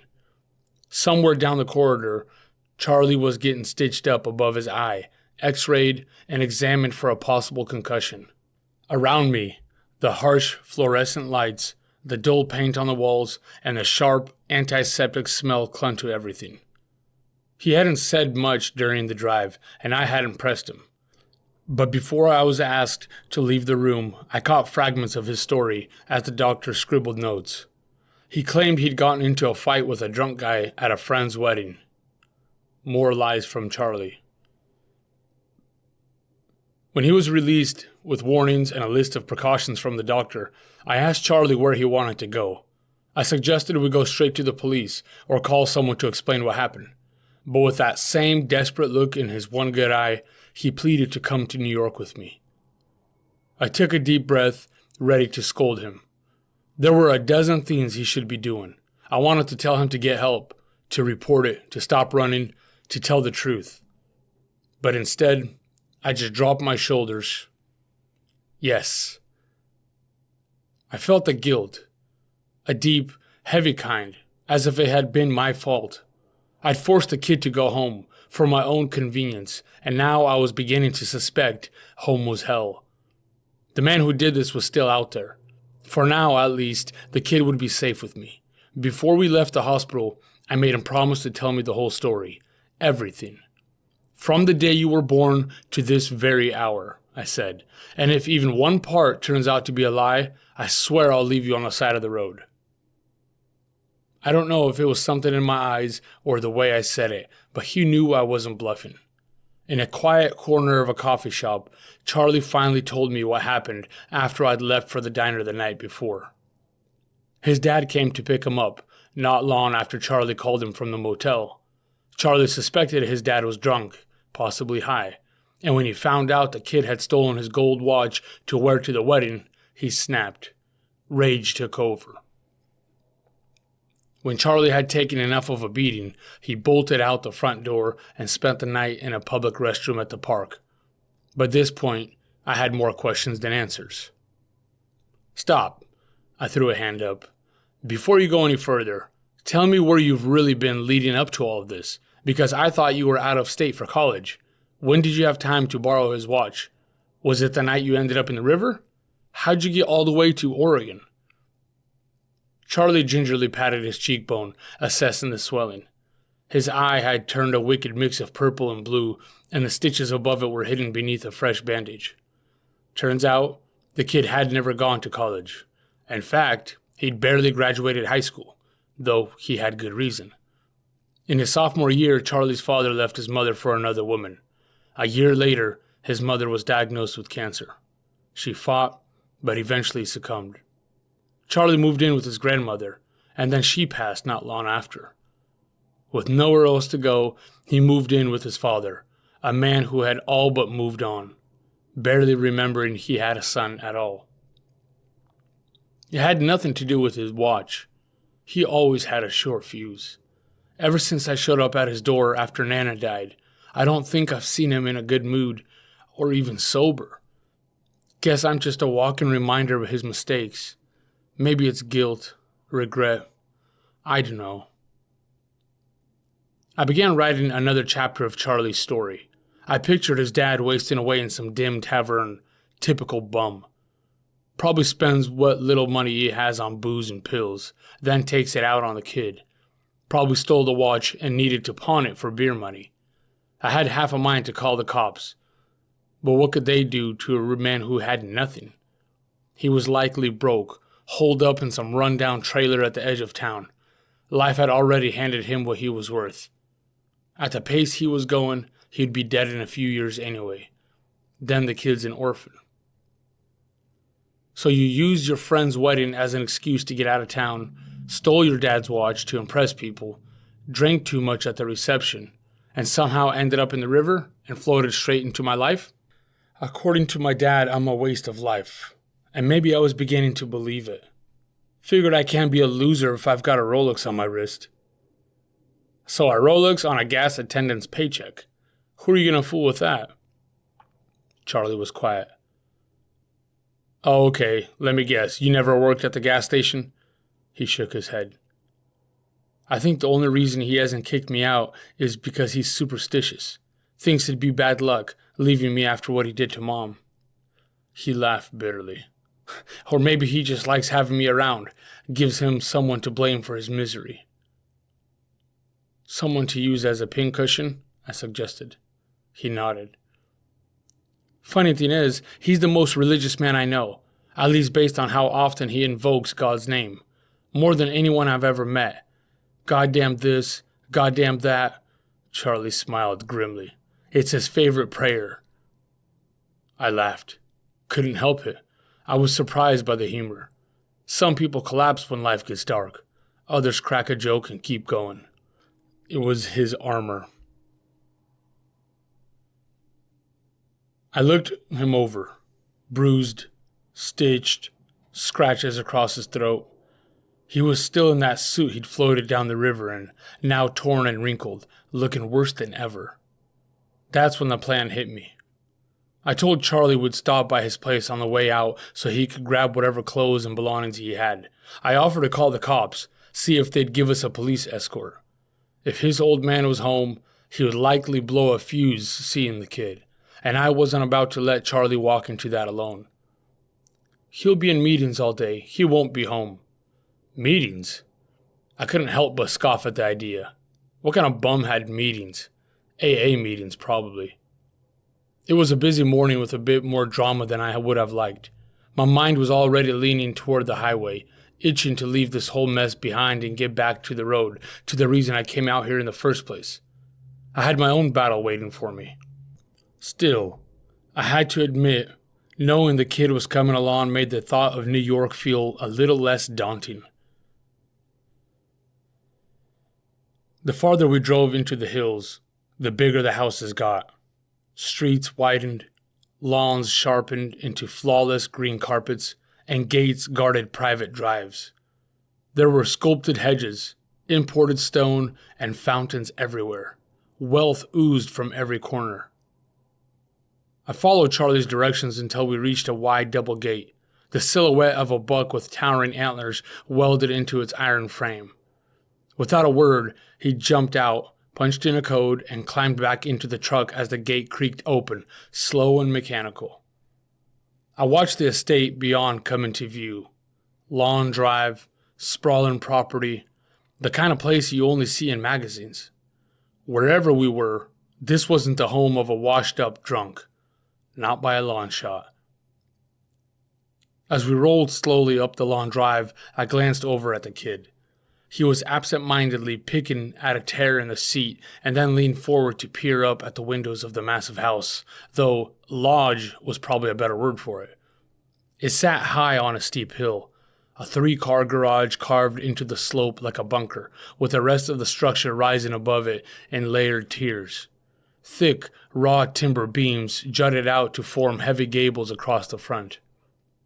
"Crap," the kid muttered, pointed at a black Mercedes sedan parked in one of the open garage doors. "I think he might be home, unless he took his SUV." "Should we come back then?" "You don't want to risk it," I whispered, as if we were robbing the place. I found myself ducking, as if an old orange truck in the driveway wouldn't already catch someone's attention. My eyes scanned the windows and the massive bronze door, watching for movement. I was still shocked by what I was seeing. It didn't match the image I'd created in my mind. Before I could stop him, the kid leapt out of the truck. "I'm going around back. I have a key." Then he disappeared around the rock-layered corner of the garage. I prayed the guy was still asleep, or anywhere but here. The kid couldn't take another beating. There wasn't a clean inch left for the punching artist to work on. I released a breath I didn't know I was holding when Charlie reappeared, wearing jeans, sneakers, a leather jacket, and carrying a duffel bag in his hand. He tossed the bag into the truck's bed and climbed in.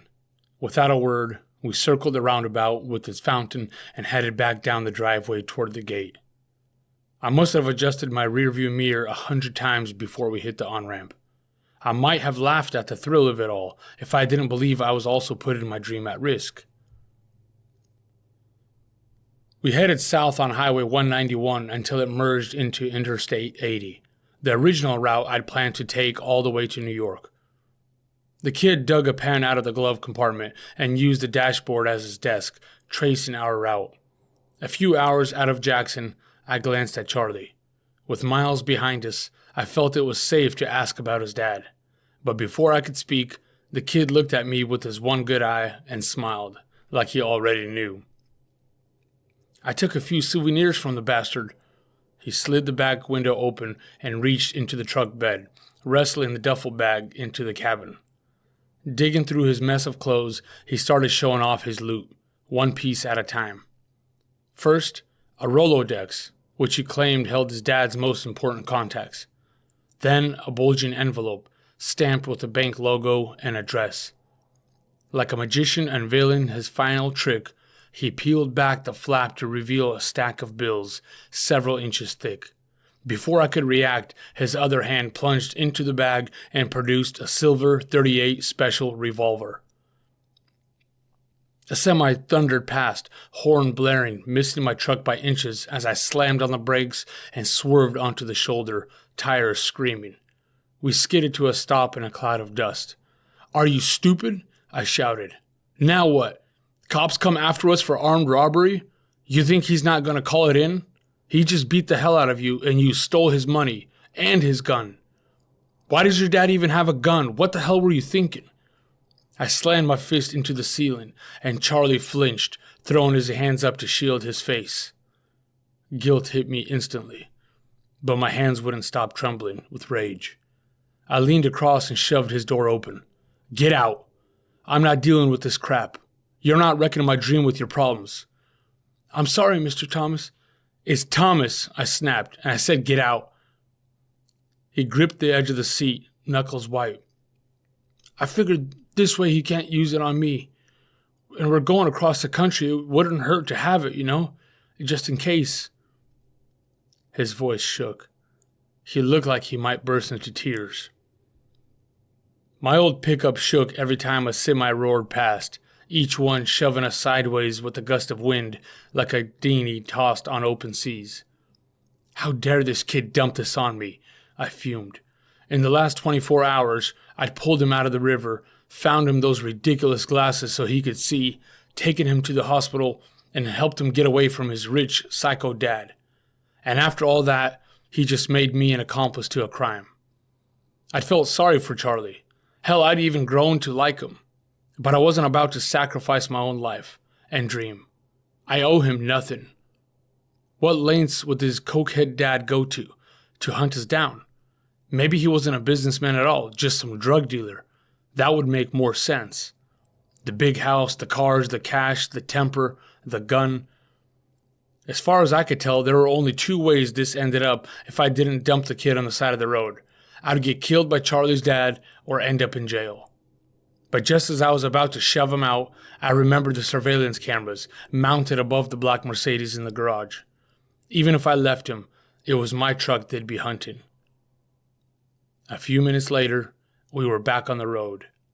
I swore to myself that if the kid opened his mouth, I'd push him out. Smartly, he stayed quiet for the next several hours. It had taken every ounce of courage these past few weeks not to talk myself out of this trip. My biggest battle wasn't with anyone else. It was with self-doubt. And now, on top of that, we'd be looking over our shoulders. I could only hope I was overthinking it. I turned to Charlie. "We're all grapes, man." The kid frowned. "What?" "You, me, everyone. We're like grapes in a vineyard. And sooner or later, we all get crushed. That's just the way life is. It's not if, it's when. The question is, what does the pressure make of you? Do you become a raisin or fine wine?" He let out a small laugh, obviously pleased to see the silent treatment was over. "A raisin or fine wine?" "Yeah," I nodded. "I know it's a bit dorky, but hear me out. If left to dry, grapes shrivel. They get small, dehydrated, clinging to whatever sweetness they once had. A little sunlight, a little heat, and that juicy grape becomes a raisin." I caught him nodding from the corner of my eye. "But wine? To become wine, grapes get crushed. Then they sit, ferment, change. The more time that passes, the more valuable they become. Wine only gets better with pressure and time." Charlie stayed quiet. Then I remembered a story I once heard about two brothers with an abusive alcoholic father. One became an abusive alcoholic father himself. The other became a successful and loving dad. When each was asked why they turned out the way they did, they both said the same thing. "Because my father was an abusive alcoholic." Same pressure, different results. I hesitated to share the story, afraid it might hit a little too close to home. I realized it wasn't my place to scare him straight. I already felt awful about the way I snapped, calling him stupid when he showed me what he'd stolen. I wanted to apologize, but the truth was I was still worried this whole thing with a gun and the money might come back to bite me. Charlie insisted his dad was a legitimate businessman. He owned a consulting firm. But I wondered what kind of influence he really had, what he was capable of. Would he come after us? Or would Charlie's disappearing for good be a relief? If that were the case, why beat the kid when he came back? Surely he could afford another Rolex, or maybe that was the reason, because he came back. Getting caught in the middle of a conflict was the last thing I needed. I'd been careful about who I spent my time with and how I spent it. I'd learned that if you let them, people will drain every ounce of your attention and energy, and it's usually the ones with the least going on in life who manufacture the most drama. If you've got a big dream, you have to guard it like your life depends on it. Tune out the noise, and let them call you cold, indifferent, even heartless. Then add up what staying tangled in their problems would have cost you. But I had to admit, Charlie's situation was different, heartbreaking, and maybe even life-threatening. I'd hoped to be a positive influence, perhaps the first in his life, maybe the last. When I was in grade school, not a single friend came over without my mom feeding them until they couldn't eat another bite. And she had this uncanny sixth sense for knowing which kids' parents were struggling. She'd slip a 20 into their pocket when they weren't looking. Soon, all my friends were calling her mom. That's the kind of home I grew up in. Charlie had no one now, and I felt some sense of responsibility instilled in me by my mother. Maybe that's why he clung to me. Maybe I was the first person in a long time who'd really seen him. So what kind of person would I be if I turned away from a desperate kid? Would I have really left him on the side of the road? I didn't know. All I knew was that I was desperate too. Those are just about the only two options we get in this life, I sighed, eyes fixed on the road. We can't control the crushing, only how we respond to it. When the pressure is on, when the heat turns up, who do we become? Charlie listened intently as his eyes tracked every car that passed us on the road. I continued. Sure, if we're lucky and we play it safe, maybe we reach the end of our lives without ever facing mockery or failure. But if we never failed, it means we never tried. And if we never tried, have we really lived? Is it a win to get to the finish line untouched, not crushed or transformed into fine wine, but rather dried out by time, shriveled like a raisin? I turned to him. I know you didn't choose your circumstances, but somehow our lives converged to this exact moment in this truck on this freeway, on this journey. Only God knows why. But no matter what's happened so far, no matter the choices that brought us here, we're still holding the pen. We can still write this story the way we want it to go. In the end, it's not how we started that people remember. It's how we finish. The kid looked like he was on the verge of tears. He hugged his duffel bag tightly to his chest and stared a hole into the dash. That's why I'm here, to change my story, I jabbed my thumb between us. Guys like us aren't expected to win. No trust fund, no black card, no free ride. Do your best, shut up, be grateful. We've been overlooked and written off our whole lives. Doesn't that make you furious? Doesn't it make you want to prove every last one of them wrong? I held his gaze. Charlie adjusted his glasses, careful not to graze the wounds. Now more than ever, his voice was barely above a whisper. It's one thing not to have a place to call home, he swallowed hard. But it's another thing entirely not to be wanted. Those words nearly broke me. I felt a rage I'd never known.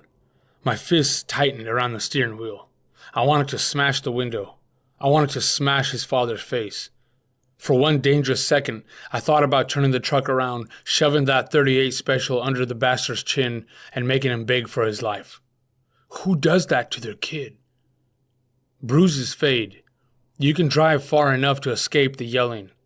But a rejection like that, being unwanted, cuts deeper than any fist. It follows you, no matter how far you run. I've known people whose every decision, even deep into adulthood, was shaped by the need for their father's approval. Charlie hadn't just been hurt. He'd been orphaned, disowned by the man who gave him life. The hands that should have covered him, held him, protected him. Hands meant to grow old, reaching for their son, were instead curled into fists used to beat him. And that was worse. I knew I'd never truly understand that. Not in this life. I wished more than anything I had the right words to say, that he was loved, that he wasn't useless, that his life meant something. But there were no words. As a writer, that stunned me to my core. But there was nothing I could say in that moment that would feel real. Love isn't best expressed in words. It's proven in time, through presence, sacrifice, relentless support, and encouragement in both the highs and the lows. It's been said that greater love has no one than this, that someone laid down his life for his friends. But I'd only known this kid for 2 days. I hadn't earned that right. So I clenched my jaw and drove in silence. We pulled off the freeway beside a soybean field for a quick break to stretch our legs and take a leak. We'd made it maybe 50 yards from the truck when the sky split open, unleashing raindrops the size of marbles. By the time Charlie and I made it back and slammed the doors shut behind us, we were soaked and shivering. When we were back on the road, I glanced over at the kid. Hey man, sorry for blowing up on you this morning. It's been a hell of a day, and so far this trip hasn't gone the way I planned. Charlie shrugged, watching the droplets turn into rivers and run down the side window. Then he looked back at me, Worst case, he said straight-faced, if nothing else works out, we can always go around the country robbing people for a living. We both laughed, and then laughed harder.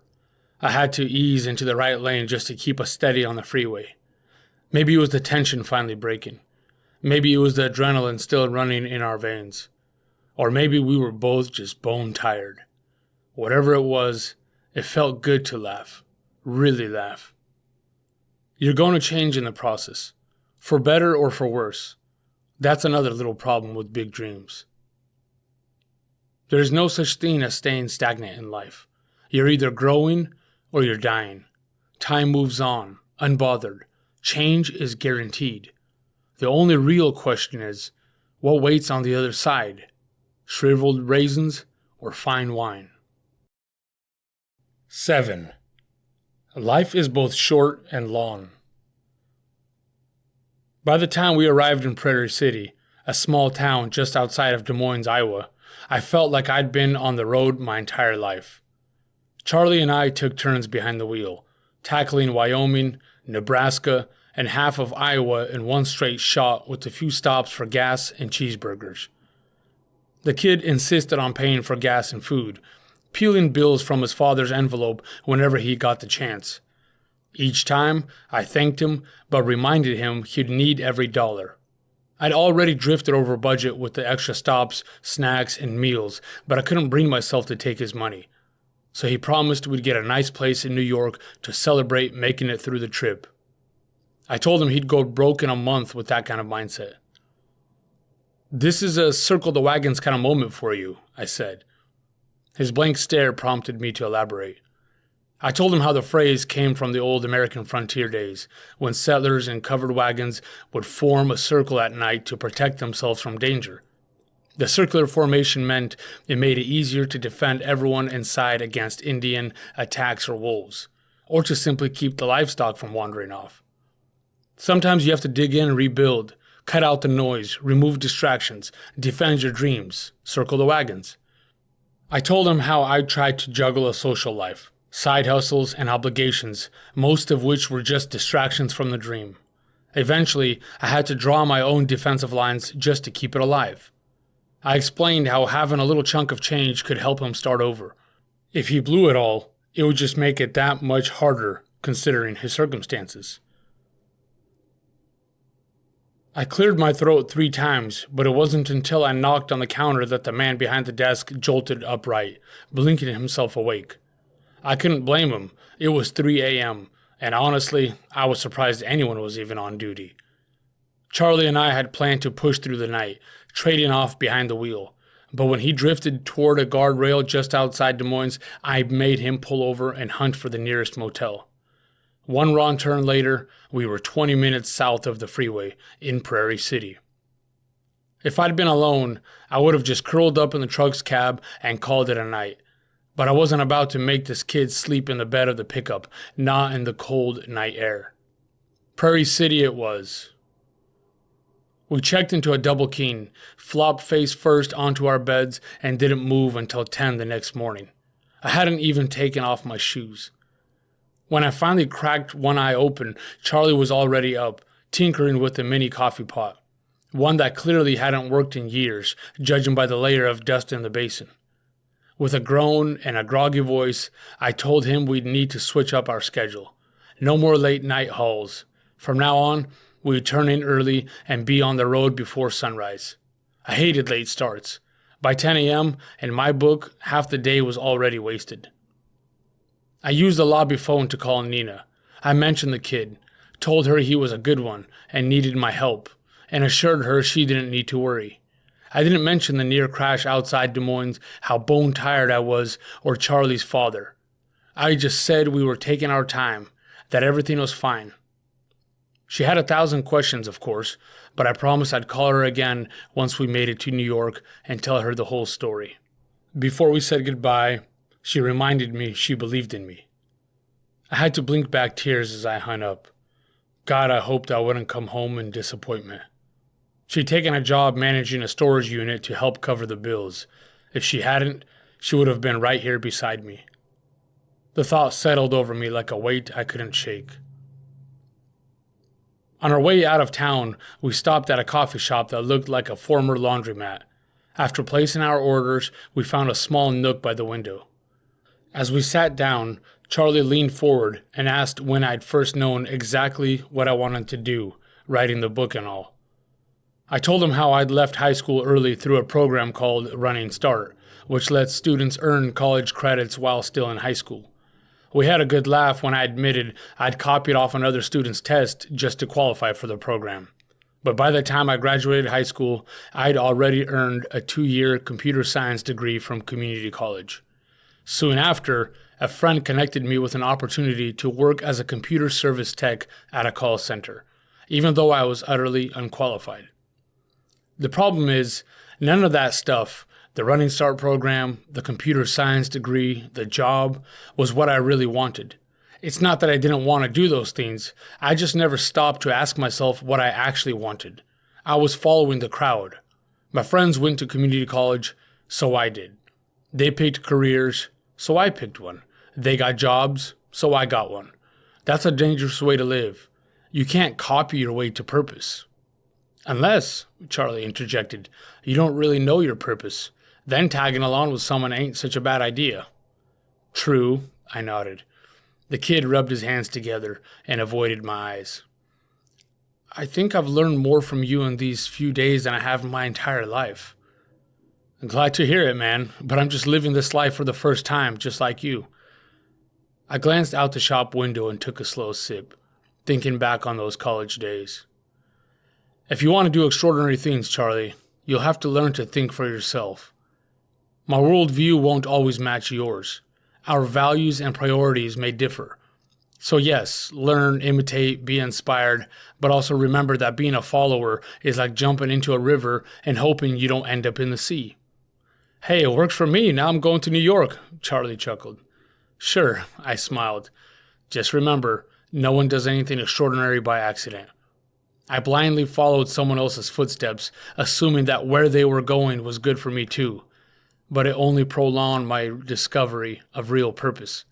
I ended up in a sea of people who were as clueless as I. I leaned forward in my chair, squinting at the sunlight bursting through the shop window. Heck, sometimes you start in the right place, but eventually you evolve, and your environment no longer matches your vision.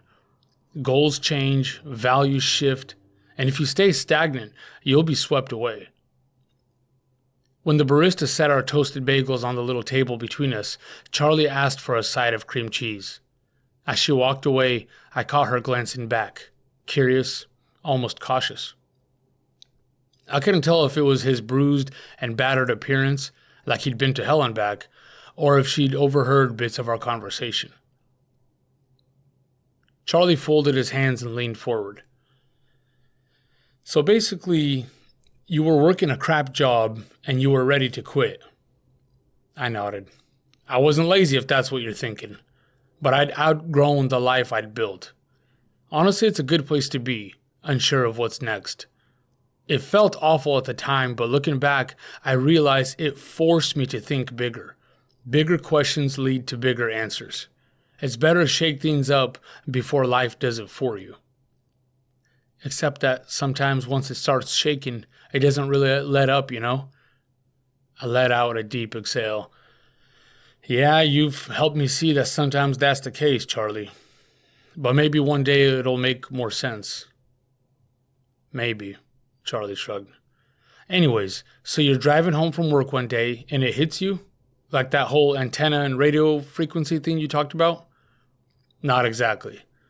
When you realize you've given a big part of your life to something that doesn't serve you, inspire you, or even get you out of bed in the morning, that's a tough pill to swallow. You don't exactly want to admit it. I was lucky enough to accept it early. Hey, this isn't working, this isn't for me, this isn't how I want to live. Most people go years, sometimes decades, without ever daring to confront that truth. But even then, making a big change isn't easy. Charlie paused when the waitress came back with his cream cheese. So when did that happen? When did you decide you'd do something about it? I leaned back from the small table. You watch football? Know any pro teams? To my surprise, Charlie shook his head. Well, years ago, my favorite team won the championship, and a few friends and I took a 3-hour road trip to see the victory parade. We stood in the cold, cheering like maniacs as the players rolled by on their party bus. We wore the jerseys, drank too much beer, screamed ourselves hoarse, and then headed straight home because it was Sunday night and we all had to work in the morning. I think you mentioned this on the drive to Jackson, when you talked about the hours of the day are like 24 gold coins. His words came out half mumbled through a mouthful of bagel.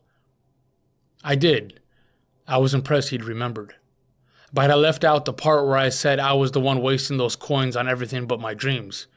You'd think I was on cloud 9 after celebrating the win. But of all my depressing Sunday nights, that one hit the hardest. I was slouched on my couch, wearing a complete stranger's name across the back of my jersey, having just cheered them on for achieving their dream. Meanwhile, I'd be setting up my alarm for another early morning, bracing for traffic, and heading to a job I hated on Monday. Oof. That's quite the image. Tell me about it. That's when it hit me. I'd been suckered into all the bread and circuses. I celebrated a victory that wasn't mine. There was no trophy on my table, no $1 million championship bonus in my account, and my name wasn't on any jersey. Is that when you quit your job? I laughed. That's when I should have quit. But all I could think about was how disappointed my dad would be. He was proud of my career I'd chosen. It was safe, no breaking my back in a ditch or frying my scalp on a roof or covered in grease under cars. That mattered to him. Was he controlling? Charlie's voice dipped, almost like he wasn't sure if he should ask. Not at all. But he grew up in the Soviet Union. Career choices were limited and often assigned by the state and shaped by social status. And because my dad was a Christian, his family wasn't exactly first in line for the good jobs. Communists don't take kindly to anyone worshiping something other than the state. Thou shalt have no other gods before me might as well have been their first commandment too. Wait, do you speak Russian? Da. The kid laughed. I'd never have guessed. You don't even have an accent. I was 2 when we came over. I've been here most of my life, and I don't speak it much. It's not exactly popular to be Russian right now, you know? True, Charlie nodded. People still have Cold War nightmares. My dad would hate you if he met you.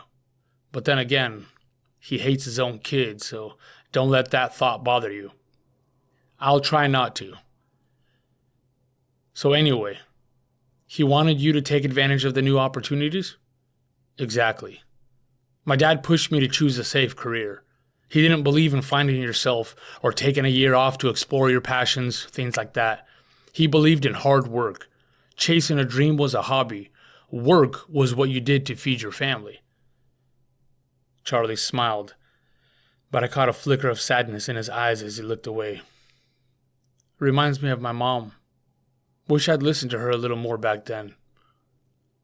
I gave him a moment to say more, but he left it at that. So I continued. Funny thing is, my dad's thinking has shifted. Now he's super entrepreneurial. But when I was graduating high school, taking advantage of cheap community college and landing a promising 9-to-5 was, to him, like striking gold. Somehow my parents managed to pay the bills in a foreign country, starting with pennies. A lot of goodwill, garage sales, and discount food stores, I guess. There was a long stretch of silence with nothing but country music from the radio and the espresso machine grinding, humming, and hissing behind the counter.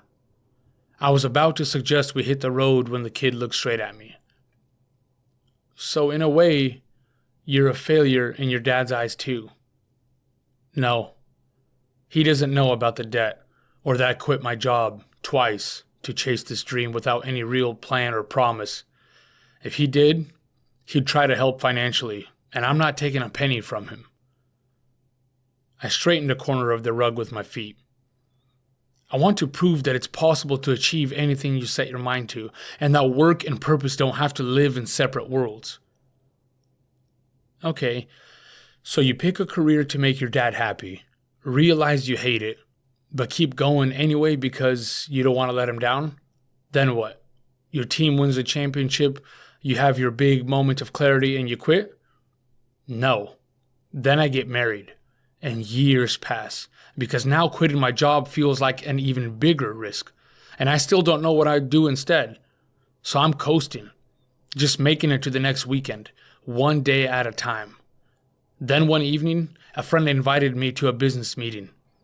That same night, I signed up with a network marketing company to sell services as a sales rep, though they like to call us independent business owners. I thought it was the answer to my prayers. One of those pyramid schemes? He smirked.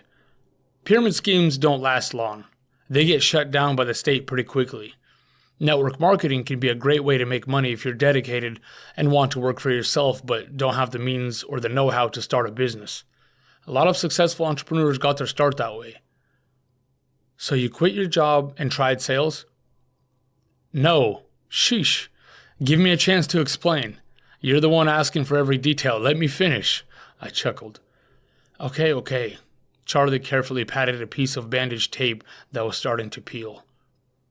I was still working as a computer tech for the call center full-time, and then in the evenings and on weekends, I tried to sell home services and recruit people to join my network marketing team. The idea is to build an organization that duplicates you and your efforts, and that's how you scale the business. So, like a pyramid? Charlie tried hard to keep a straight face. I grabbed my keys off the table. You sure you don't want to walk the rest of the way? Anyway, long story short, that failed big time. Failed how? Failed as in I didn't get a single customer, and the only person I could recruit on my team was my wife. Charlie laughed so hard he nearly knocked his empty plate off the table.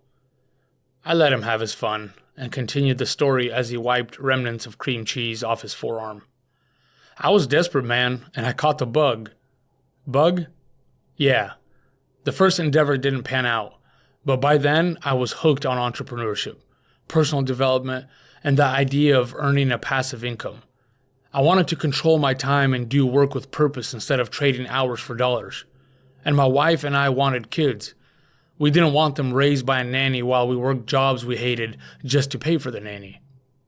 Charlie's brows furrowed as he leaned in, trying to grasp a concept that wasn't even on the radar for most people who'd only ever worked for someone else. The very mention of pyramid schemes made me wince. People love to throw that label around whenever they don't understand business or risk. Most folks were trained to think safety first. Steady paycheck, benefits, maybe a promotion every few years. The idea of building something from scratch felt foreign, even suspicious. It broke my heart to realize that his own father, a businessman, allegedly, had never taken the time to teach him what it meant to dream, to think beyond the script. The one man who should have mentored him had left him alone to figure it out. At those network marketing trainings, they'd bring in motivational speakers, authors, and entrepreneurs from all walks of life. They talked about everything: positive thinking, self-belief, setting goals, and practical business stuff like how to bring real value to the marketplace. But the biggest lesson they drilled into us was this: become a self-learner. Read, grow, keep learning. That was the key to their success. The kid adjusted his glasses and listened intently. I took that to heart and started reading consistently. It hasn't paid off financially, but it opened my mind to what's possible. Ideas started flowing.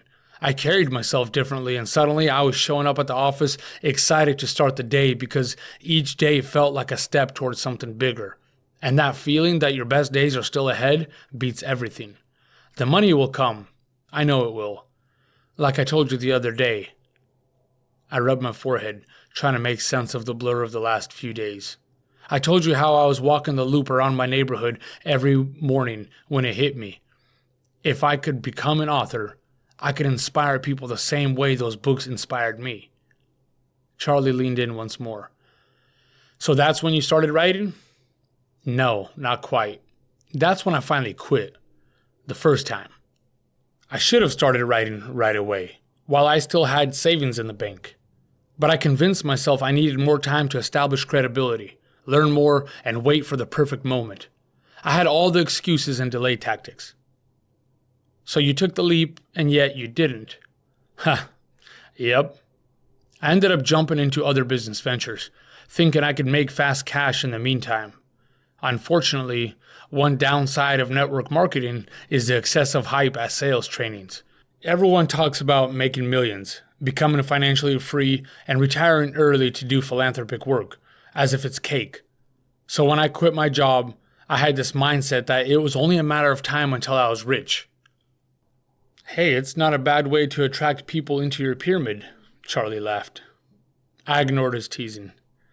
It was exhilarating being in control, working for myself, learning a ton along the way. First, I started a shuttle business with my brother's 15-passenger van. Then I partnered with a friend to launch a marketing company for small businesses and local politicians. Later, I started a company to help seniors navigate this new craze for the internet and personal computers, using my skills from my time at the call center. Each venture kept me hopeful, but none of them was the dream. They were distractions. All the upfront costs, all the initial investments, they drained my savings and wore me thin.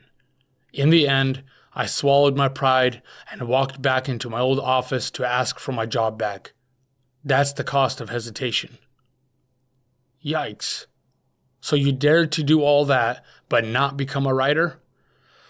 Unfortunately, I put that dream on a pedestal. I had this picture of who I was supposed to become first before people would listen to what I had to say, and I certainly didn't feel like I was there. I don't know, maybe I was waiting for someone to give me permission, to tell me had all these genius ideas and should put them in a book.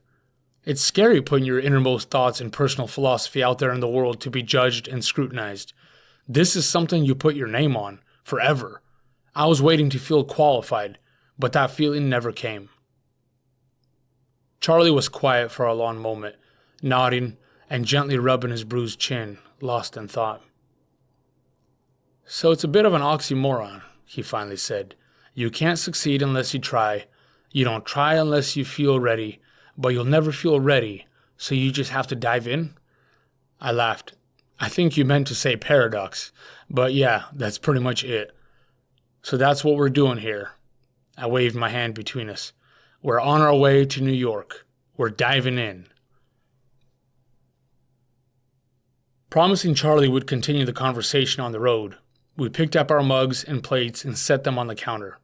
Just as we were turning to leave, the young girl stepped out from behind the curtain that separated the kitchen from the coffee bar. I'm sorry for eavesdropping. I couldn't help overhearing your conversation and, well, it was exactly what I needed to hear today. Her cheeks flushed red as she wiped her hands on her apron, as if afraid we might be upset. I've always thought I could do better than sling coffee. It's not exactly a career, but I've been so scared to start my own business. I kept promising myself I'd make it happen one day, and that was years ago. I know you weren't talking to me, but I wanted to say you encouraged me. Thank you. Charlie reached over the counter and gave her a high five. That's awesome. You can do it. He's living proof. He's an author.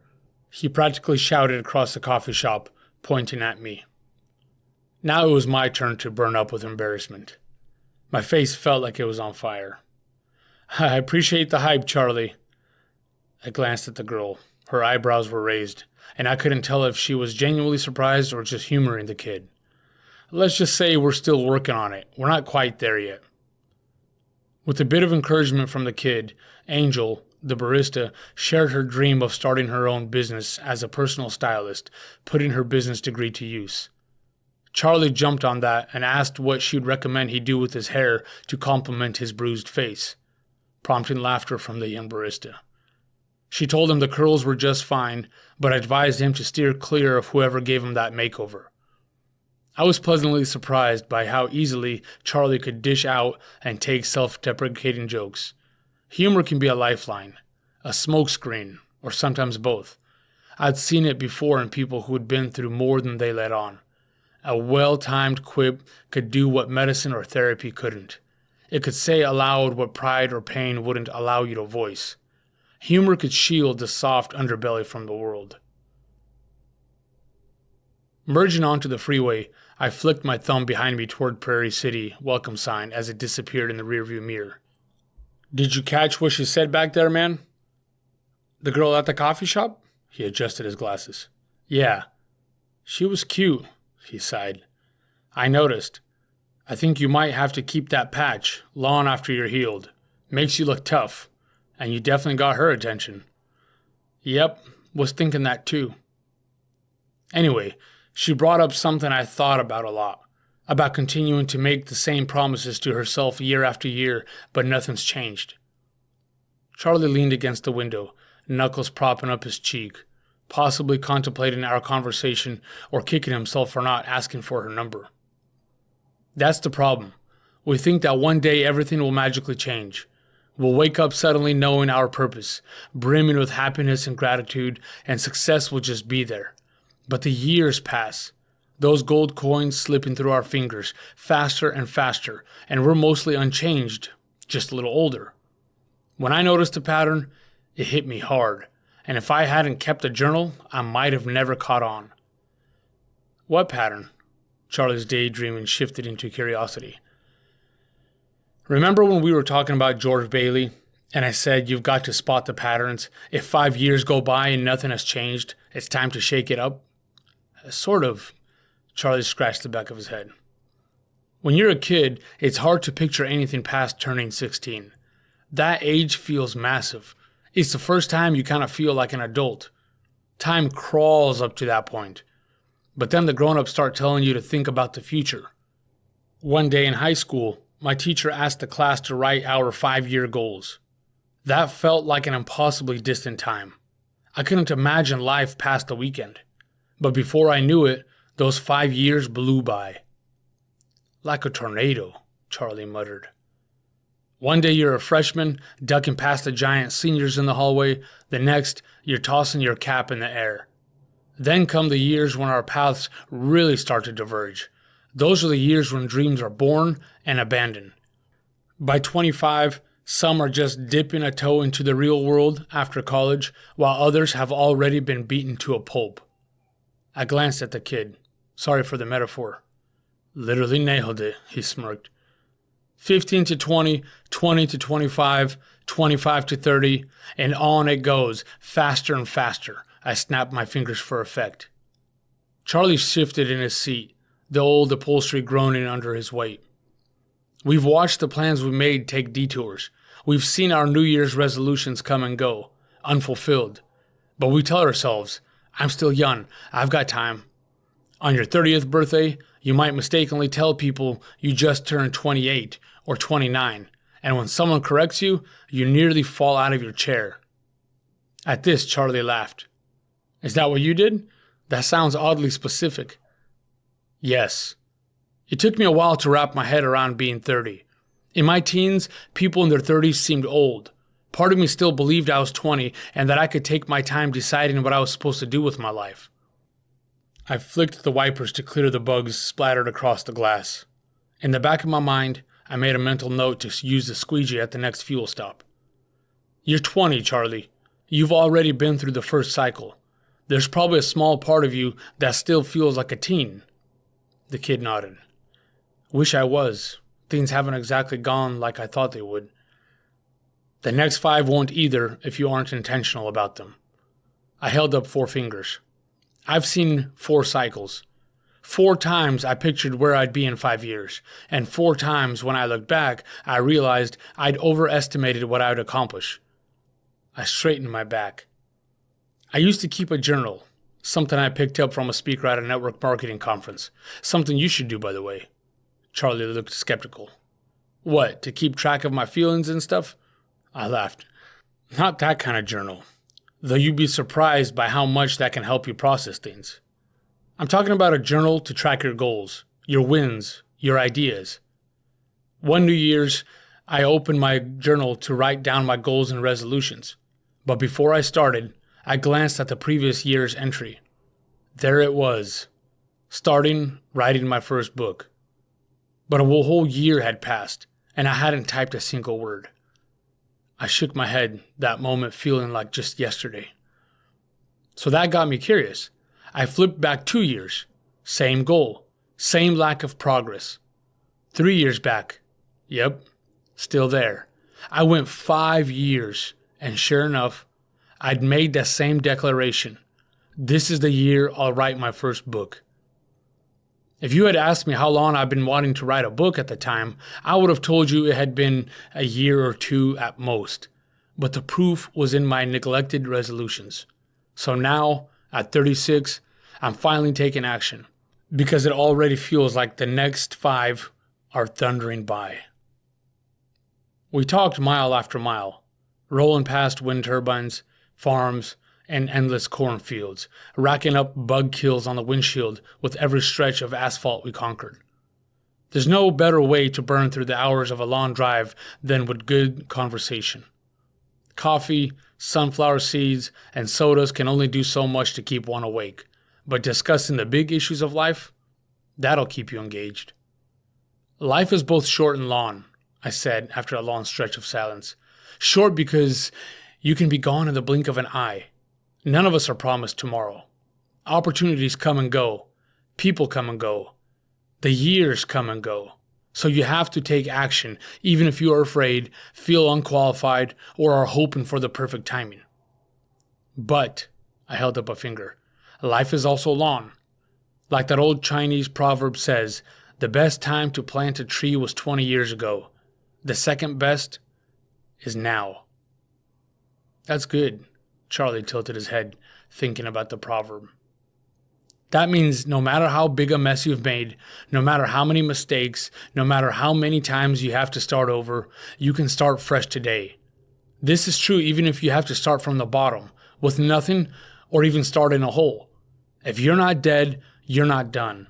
If you're 80, you're not done. If you're 90, you're not done. If you're 120, you're not done. Charlie rolled his eyes. But he wasn't being dismissive.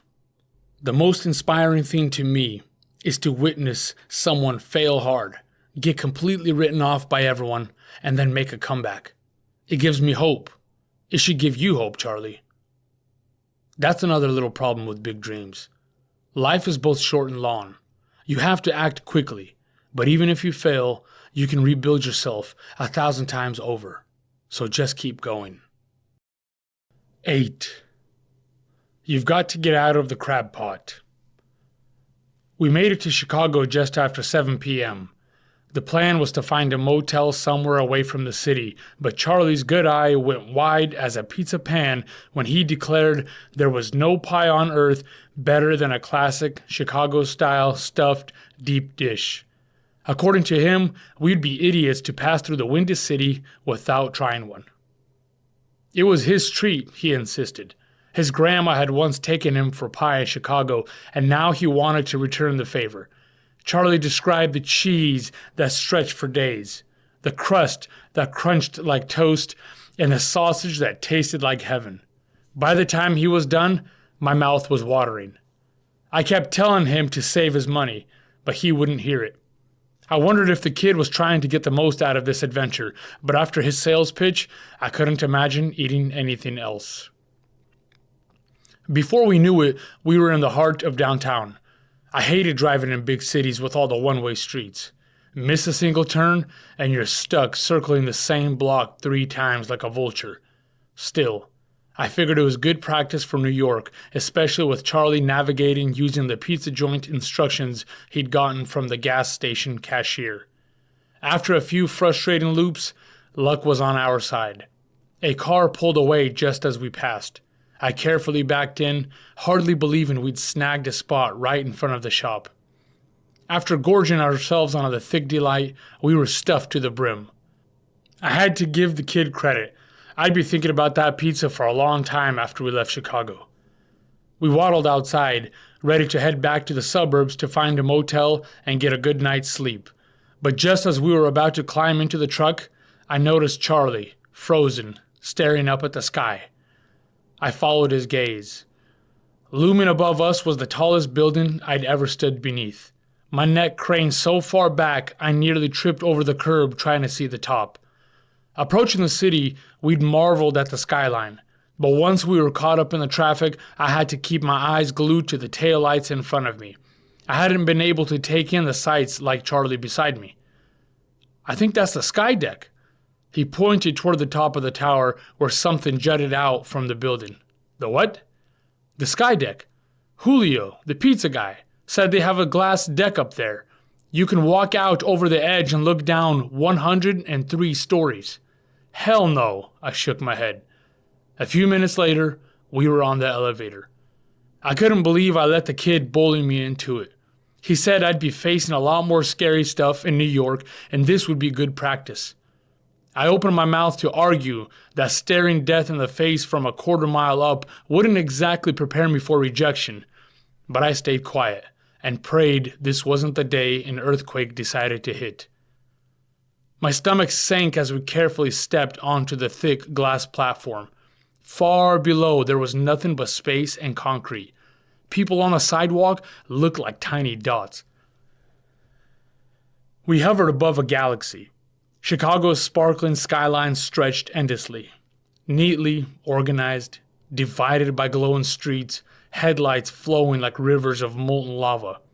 Lake Michigan blended into the pitch-black horizon, giving the city the illusion of hurtling through space. The air inside the sky deck was still, almost reverent, as if everyone instinctively whispered upon stepping off the elevator. From this height, the city felt silent, distant, delicate, its usual chaos reduced to a soft flicker below. The red and white lights blinked atop surrounding towers, resembling a miniature model set I'd once seen at the mall. It's so inspiring, I whispered, finishing Charlie's sentence. I could have stared into this living portrait for hours if only time would allow. From up here, above what felt like the entire world, my fears seemed almost weightless, and those copies of my book, tucked beneath the truck seat far below, suddenly felt more real, more possible than ever before. Of course this was the journey I was meant to take. Of course there was resistance. That's how every great thing manifests in the world, through struggle. No extraordinary feat ever comes without pushback. The world wouldn't look this way otherwise. What did I have to fear? Someone saying no? Someone ignoring me? Slamming a door in my face? Perspective shifted at these lofty heights. It wouldn't be easy. It wasn't supposed to be. And somehow, in that moment, I was perfectly fine with that. Makes you feel like you're on top of the world being up here, huh? Everything's still ahead of you. Everything's possible. Like there aren't any limits. Thanks, Charlie. For what? For this.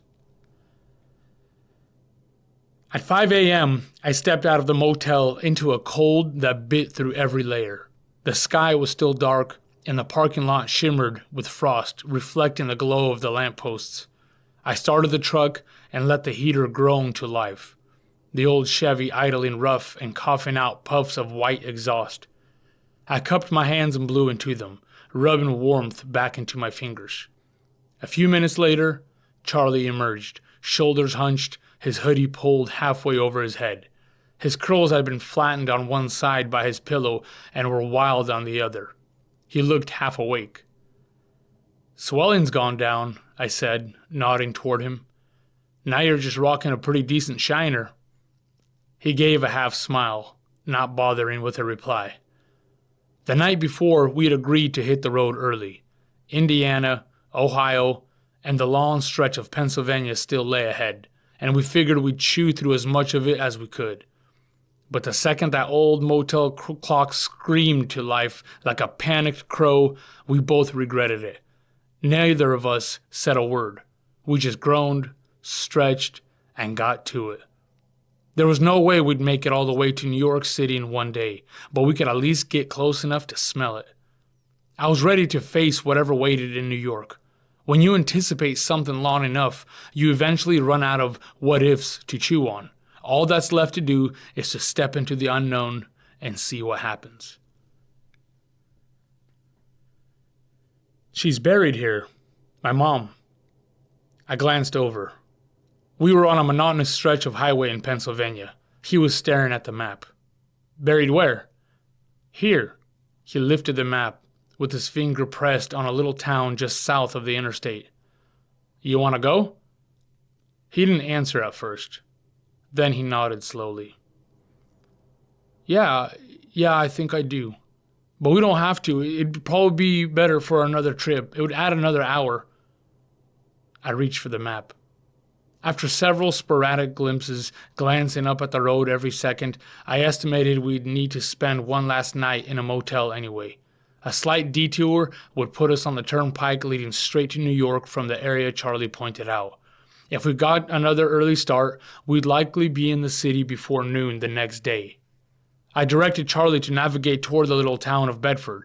As soon as he mentioned the town's name, I thought of It's a Wonderful Life and wondered if Bedford Falls had been inspired by Bedford, Pennsylvania.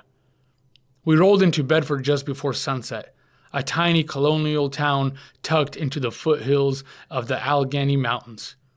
Charlie pointed out that George Washington had stayed there while leading troops to quell the Whiskey Rebellion in 1794. I had no clue what the Whiskey Rebellion was, but I joked that it sounded like a good time. It's their only claim to fame, he added. You know your history, huh? History was the only class I cared about, Charlie shrugged. Guess learning about how people survived gave me hope I could, too. The town seemed livelier than I expected. I was half listening to the radio, half scanning for a motel we could crash at after the cemetery visit, when I had to slam on the brakes to avoid clipping a couple who'd stepped into the street without looking. I muttered a complaint about all the people in such a tiny town, but beside me, Charlie went suddenly still. The cemetery was tucked up on a slope just outside town. Arbovitas stood like sentinels along the winding road that led us through rows of graves, quiet and slow, until Charlie told me to pull over. It's been a few years. I think it's in this section here. The wind pushed cold through our jackets as we stepped out. I glanced up. The sky had turned suddenly gray. I could smell snow coming on. We didn't say much, just walked the rows in silence until he spotted his mother's gravestone. Abigail Mercer. He squatted beside it, his hands resting gently over her name. She's always said Pennsylvania felt like home, even though we left when I was a kid. Honestly, I never thought I'd make it back here. Did she live here? In Bedford? Pittsburgh. She was born here, but moved there before I came along. After Dad left, we moved around a lot, mostly because we couldn't keep up with rent. I stepped back a few paces, giving him space while his breath mingled with the cold. There was something almost sacred in the stillness, yet I felt a twinge of impatience. Earlier, I'd noticed a big banner stretched across Main Street, something about a fall cider festival. And if all the bustle in a quiet town like this was because of the festival, I worried the hotels and inns might be booked. But she was always wanting to come back, to live in a quiet place like this. I guess she does now. I saw Charlie's elbows tremble as he sank to his knees, gently resting his bandaged forehead on the stone. He looked as if he could melt into it completely. At his age, he'd already endured more than most kids. This was supposed to be the season of life when a young person is filled with hope and some trepidation as they step into the world. Instead, he stood alone with a ghost of a broken family. I was grateful to be here for him, even in this small way. But I wasn't a savior. Charlie had been forced to grow up too fast. If I had even half his resilience, I'd be doing all right in life. When we left, Charlie looked lighter. Not quite at peace, but maybe close. Even in spirit, a mother could still comfort her weary child. That night, we checked into a place called the Eagle Inn, an old green building just off Main Street. To my relief, a couple had checked out early and we snagged the only room available. The kind ladies brought in a cot for Charlie since there were no double rooms left, and assured us the logs in the hearth would be lit by turndown. It was the kind of place where time had left its fingerprints on every wall, 4 stories of wood and brick leaning ever so slightly with age. I couldn't tell if the pub in the basement had been dug into the earth or if the streets had slowly risen around it over the centuries. Since there was no interior staircase connecting the bar to the inn, we had to step back outside once we were settled. From the porch, we made our way down onto the sidewalk, then descended a few more steps into the basement below street level, reaching the bar just as a light dusting of snow began to fall. The moment we pushed the door open and stepped inside, I pictured old George Washington brushing snow from his shoulders and shaking it from his tricorn hat. Maybe he really had stopped in here once. I always told Nina that if I could have one superpower, it wouldn't be flying or invisibility. I imagined being able to step into any moment in history for a day, assuming, of course, I'd be immune to harm.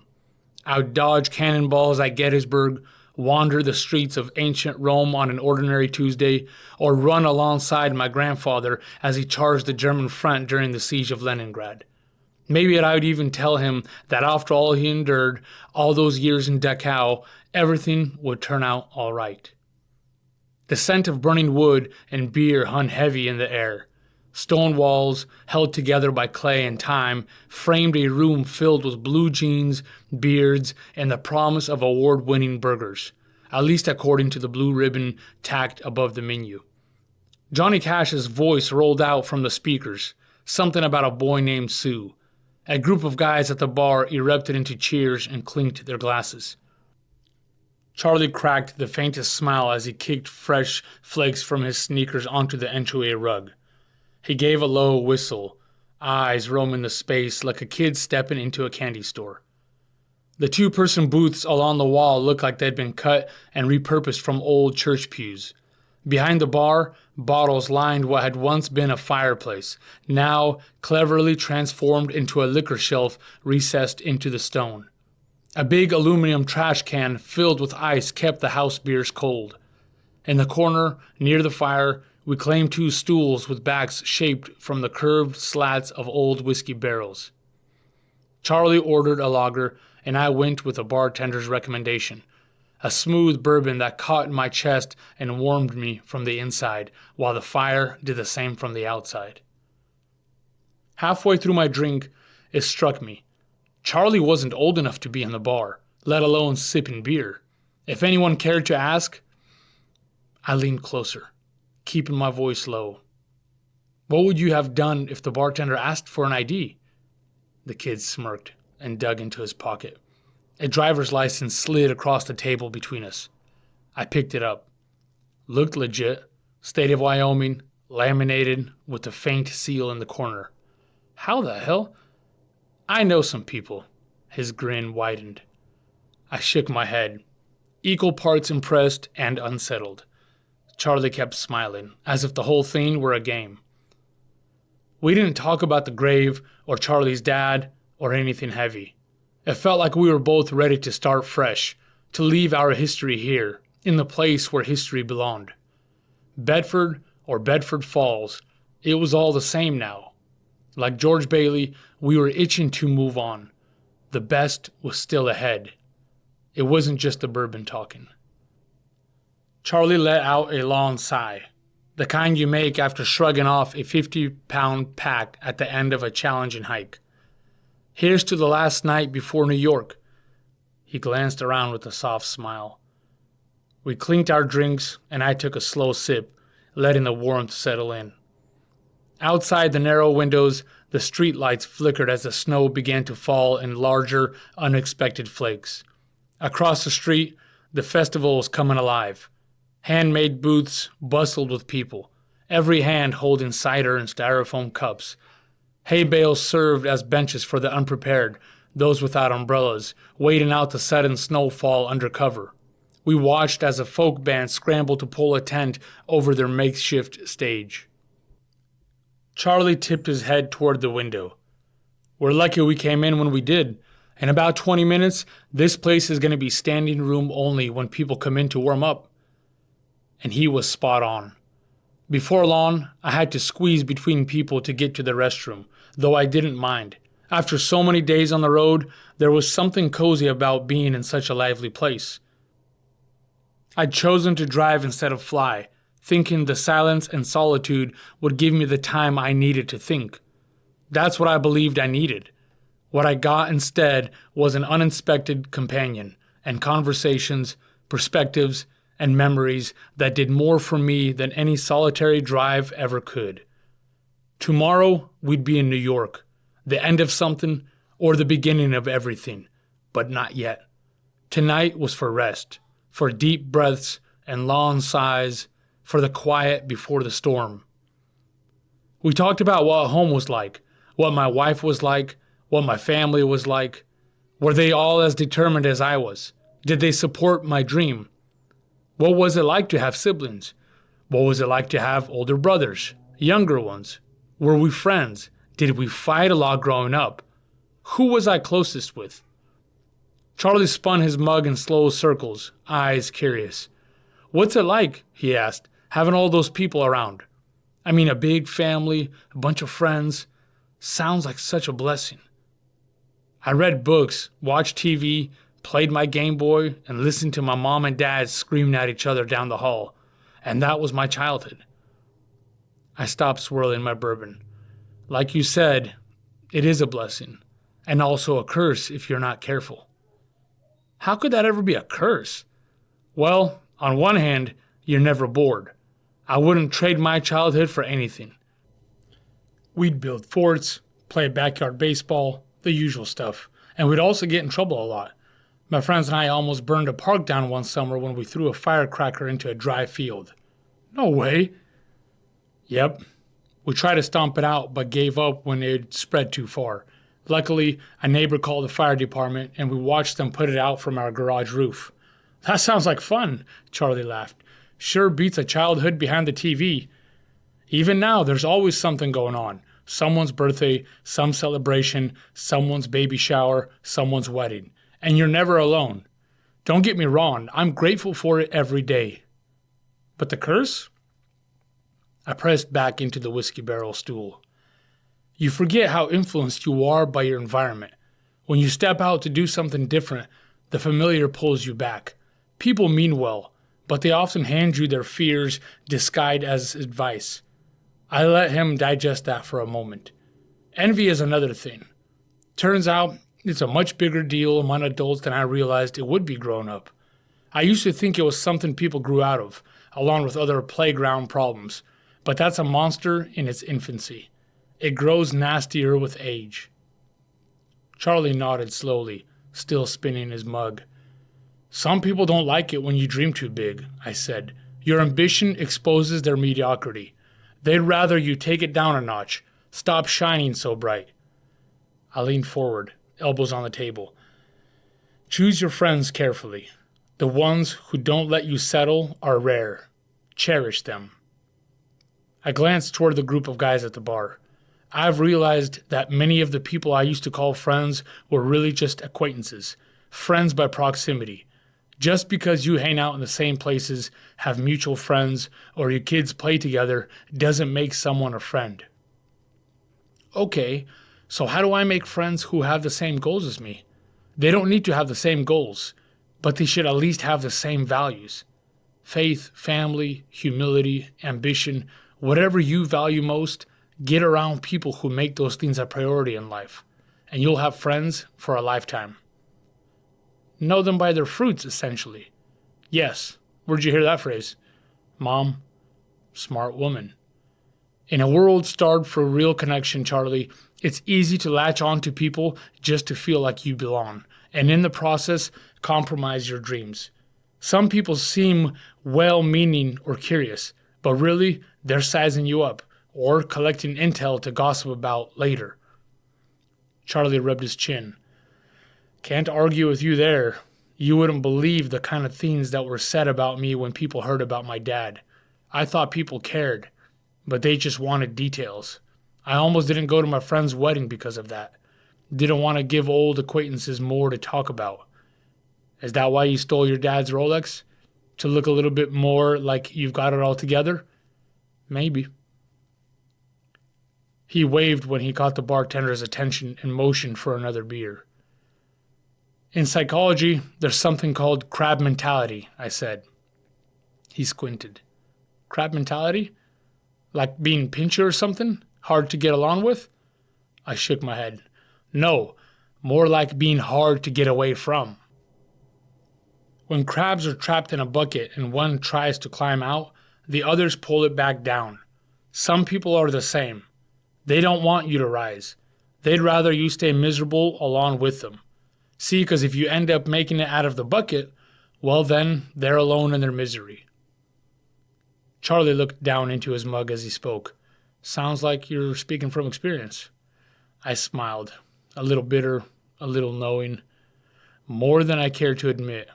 But you learn. You learn who wants to see you fly and who wants to see you fall. So I guess it's about figuring out who's who. Exactly. But you'll never find out if you stay in the pot. You only learn when you start climbing. That's when people show their true colors. That's another little problem with big dreams. You've got to get out of the crab pot. You've got to fight tooth and nail and get free from mediocrity, from opinions, expectations, judgments, and all the obligations people are quick to lay on you just to keep you within reach. The next morning I scraped the snow off the windshield and climbed into the truck. Ready to leave Bedford Falls behind? I asked with a grin. It's just Oh, ha! Yeah, guess you'd better hit the gas before there's a bank run. 9. When they push you down, you've got to be willing to double down. At the first sight of the skyline, my heart raced so hard I considered taking the next exit and driving back the way I came. It's one thing to imagine how something will happen. It's another thing to live it. I'd pictured arriving in New York City 1,000 times, but never in such detail. It was bigger, louder, faster, and scarier than anything I'd seen in movies. For someone who grew up in a Tucson town, it was almost too much. A Tucson town, that's a place where you can listen to one or two favorite tracks on the radio before you've crossed from one side to the other. I explained this to Charlie as we crawled toward the Holland Tunnel, stuck in a river of traffic. This ain't a Tucson town. Lord have mercy. I gripped the wheel. My eyes darted in every direction, like a trapped rabbit looking for an opening. They say people who need to know every detail before taking a step never get anywhere. I was starting to understand why. If I'd known how small the city could make you feel, I might have stayed home. In my head, it was all so simple. I would drive into town, pull into an oversized, clearly marked New York parking lot, stroll down a wide street to a tall building with a sign that said something like Big Book Publisher. I'd take the elevator up, find the most important looking person in the nicest suit, hand them my book, and say, please read this next bestseller and give me an offer. In my imagination, they'd marvel at my courage, fall in love with the story, and offer me a deal on the spot. I'd imagined I was taller than everyone else, a man on a mission, and people make way for a man on a mission. But reality was nothing like my imagination. Nothing prepared me for the moment we popped out of the Holland Tunnel from under the Hudson and into lower Manhattan. The city wasn't just in front of us, it was on top of us. The buildings were giants. We were ants, hoping not to get crushed. It was the same feeling you get as a kid in the grocery store when you lose sight of your mom. Every set of legs you grab turns out to be a stranger's, and the panic really sets in. That was me, clutching the steering wheel. I was catching on to what people meant when they said, that city will eat you up and spit you out. I'd driven through Seattle, San Francisco, Los Angeles, even Chicago a few days earlier, but this was different. There was no magical New York parking lot. There wasn't even room to breathe. In the first sweaty, panicked 30 minutes, I couldn't find a spot to park or even an alley to squeeze into. I was honked at, flipped off, cut off, and cursed out more times than in my entire life combined. You don't just arrive in New York and ask for the post office or the grocery store or the mayor. I'd lived in my Tucson town way too long. Out here, you were lucky if you could double park next to a dumpster, curl up in a ball, and hide until 2 a.m., when the streets finally took a breath. Seinfeld made this city seem so friendly. Seinfeld lied. We missed one one-way street after another. By the time I looped back to the spot I'd seen, Someone else had already pulled in, and I was back in the yellow tide of ever-honking taxis like a shrimp in shark-infested waters. I must have had country mouse written across my forehead because drivers seemed to be hazing me like it was an initiation ritual. I finally eased the truck into a side street, a half-forgotten stretch marked off for some future construction, and killed the engine. We sat there in silence for what felt like an hour. Dear God, don't let some meter reader chase me back out into the streets. Man, was I glad Charlie was with me. Navigating this city alone would have cracked me open. It's like when you break down on a busy road. If you've ever had the misfortune, you know the feeling. The whole world seems to slow down just long enough to stare and silently judge.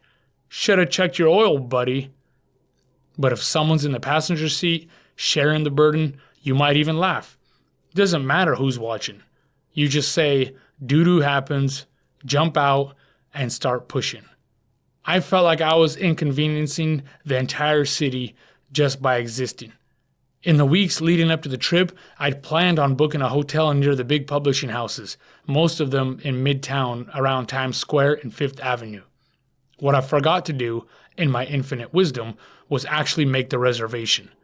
The plan had been to just navigate straight to the hotel when we arrived. Now I was kicking myself. Lucky for me, the kids seemed unfazed by the chaos. Wait here.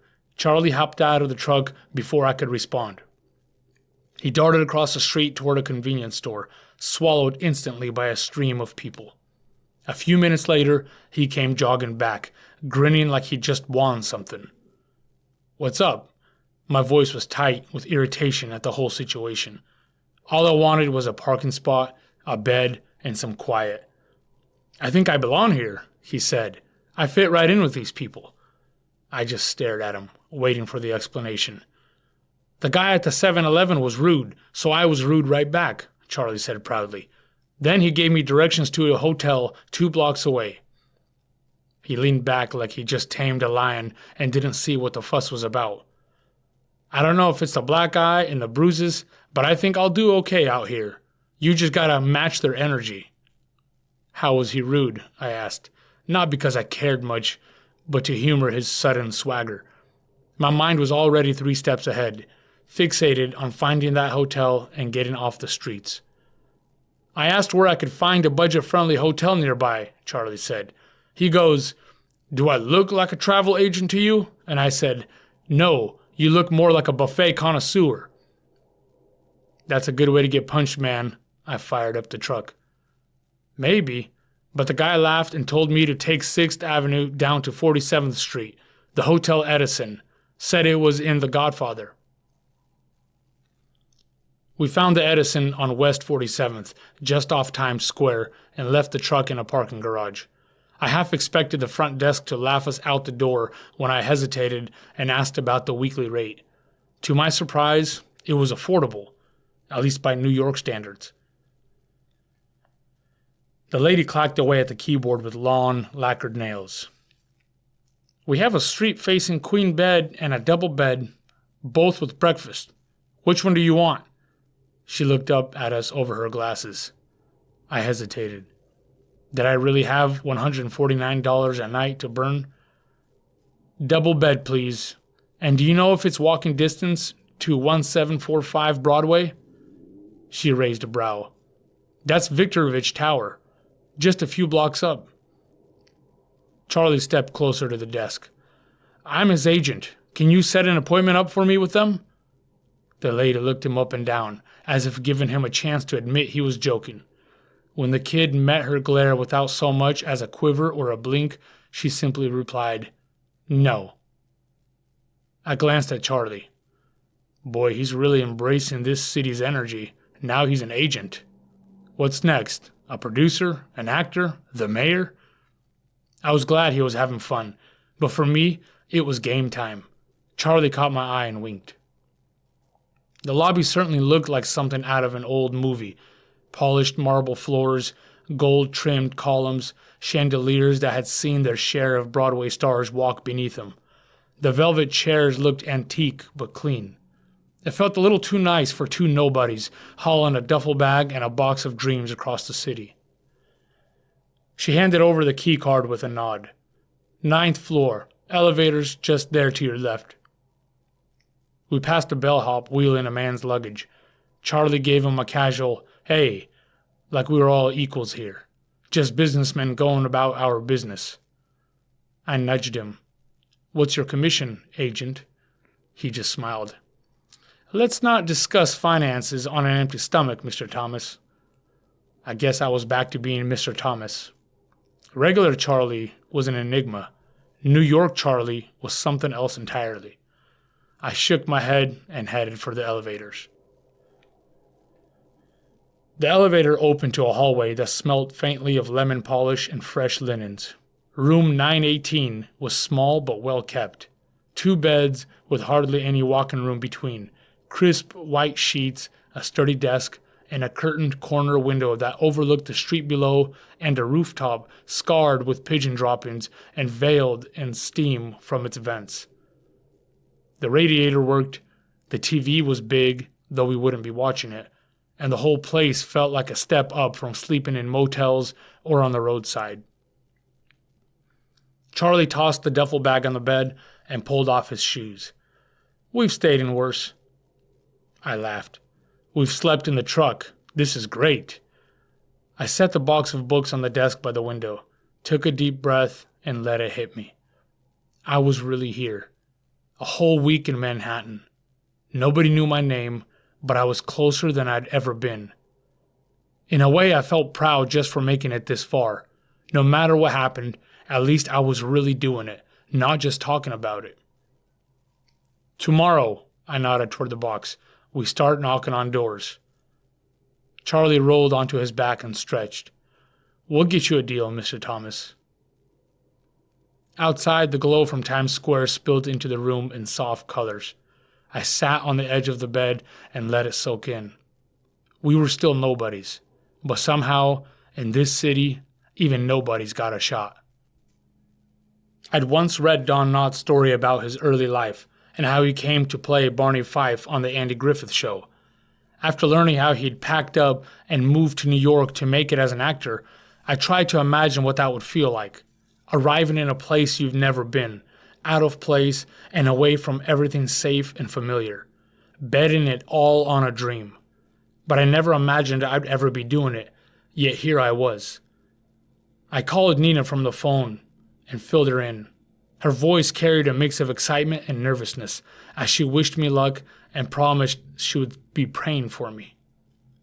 If Don Knotts could do it, I could do it, I told her. Besides, I didn't need to stay in the city like Don.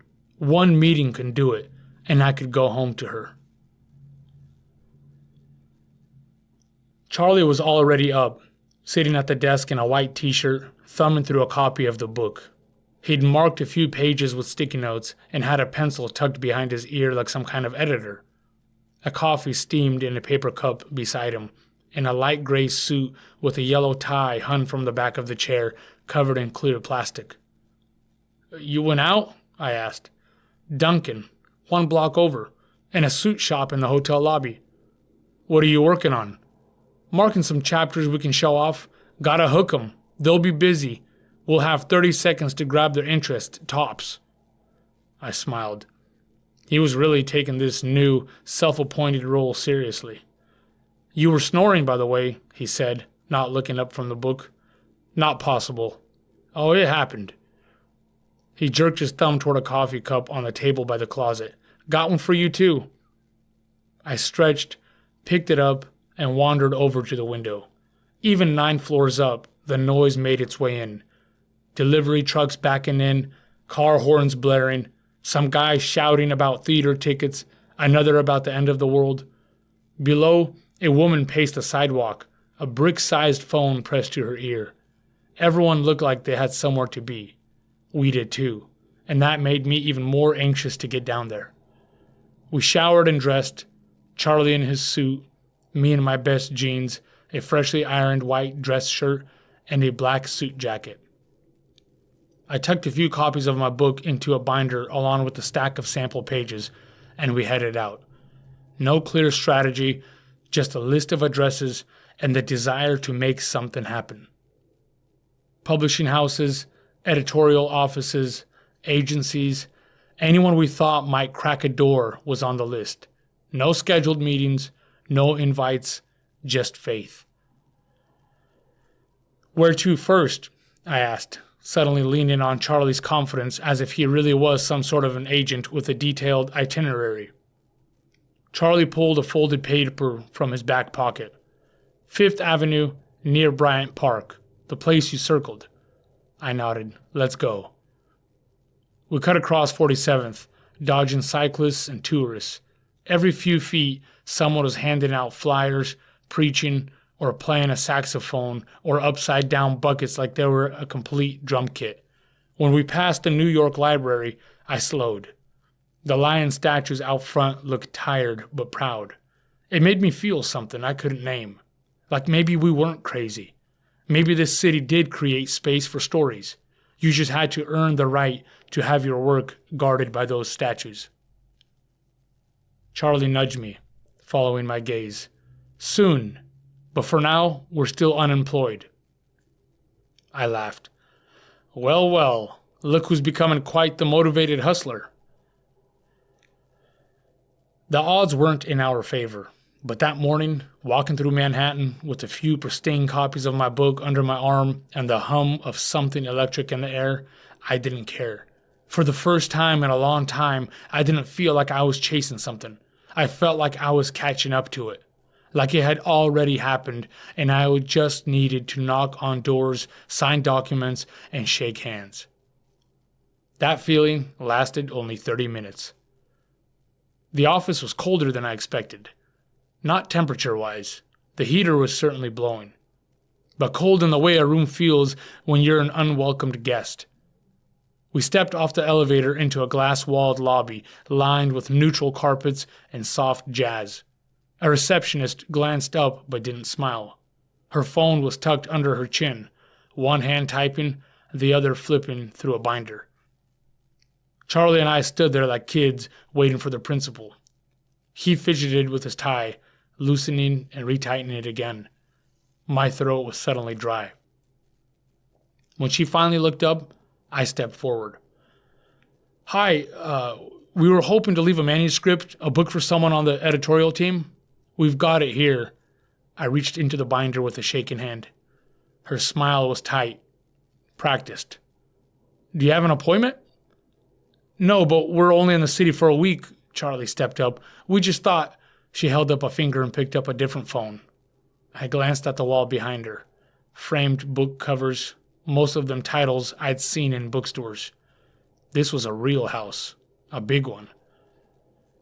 The receptionist spoke in her headset, relaying our request to someone on the other end.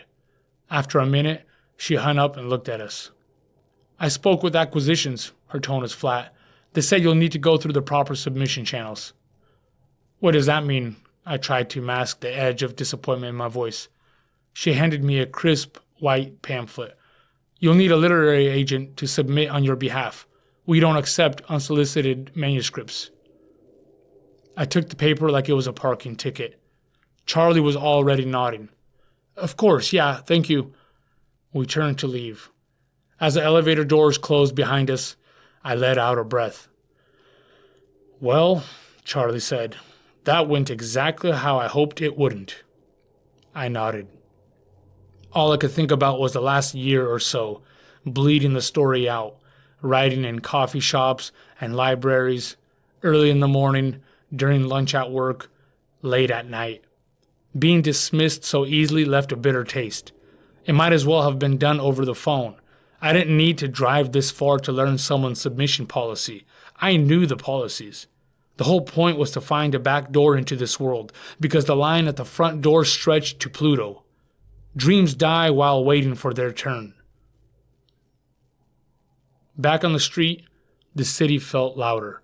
Less like possibility, more like noise. But we weren't done. Not even close. "Next one?"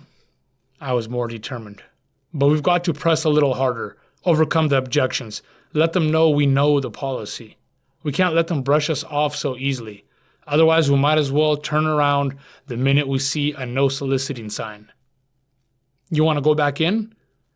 No, we can come back another day. What's next? Charlie scanned the list. There's a smaller press over on West 38th. Doesn't sound as fancy. Good. I'm not in the mood for fancy. The second place was supposed to be smaller. Indie. Scrappy. We thought that meant open-minded.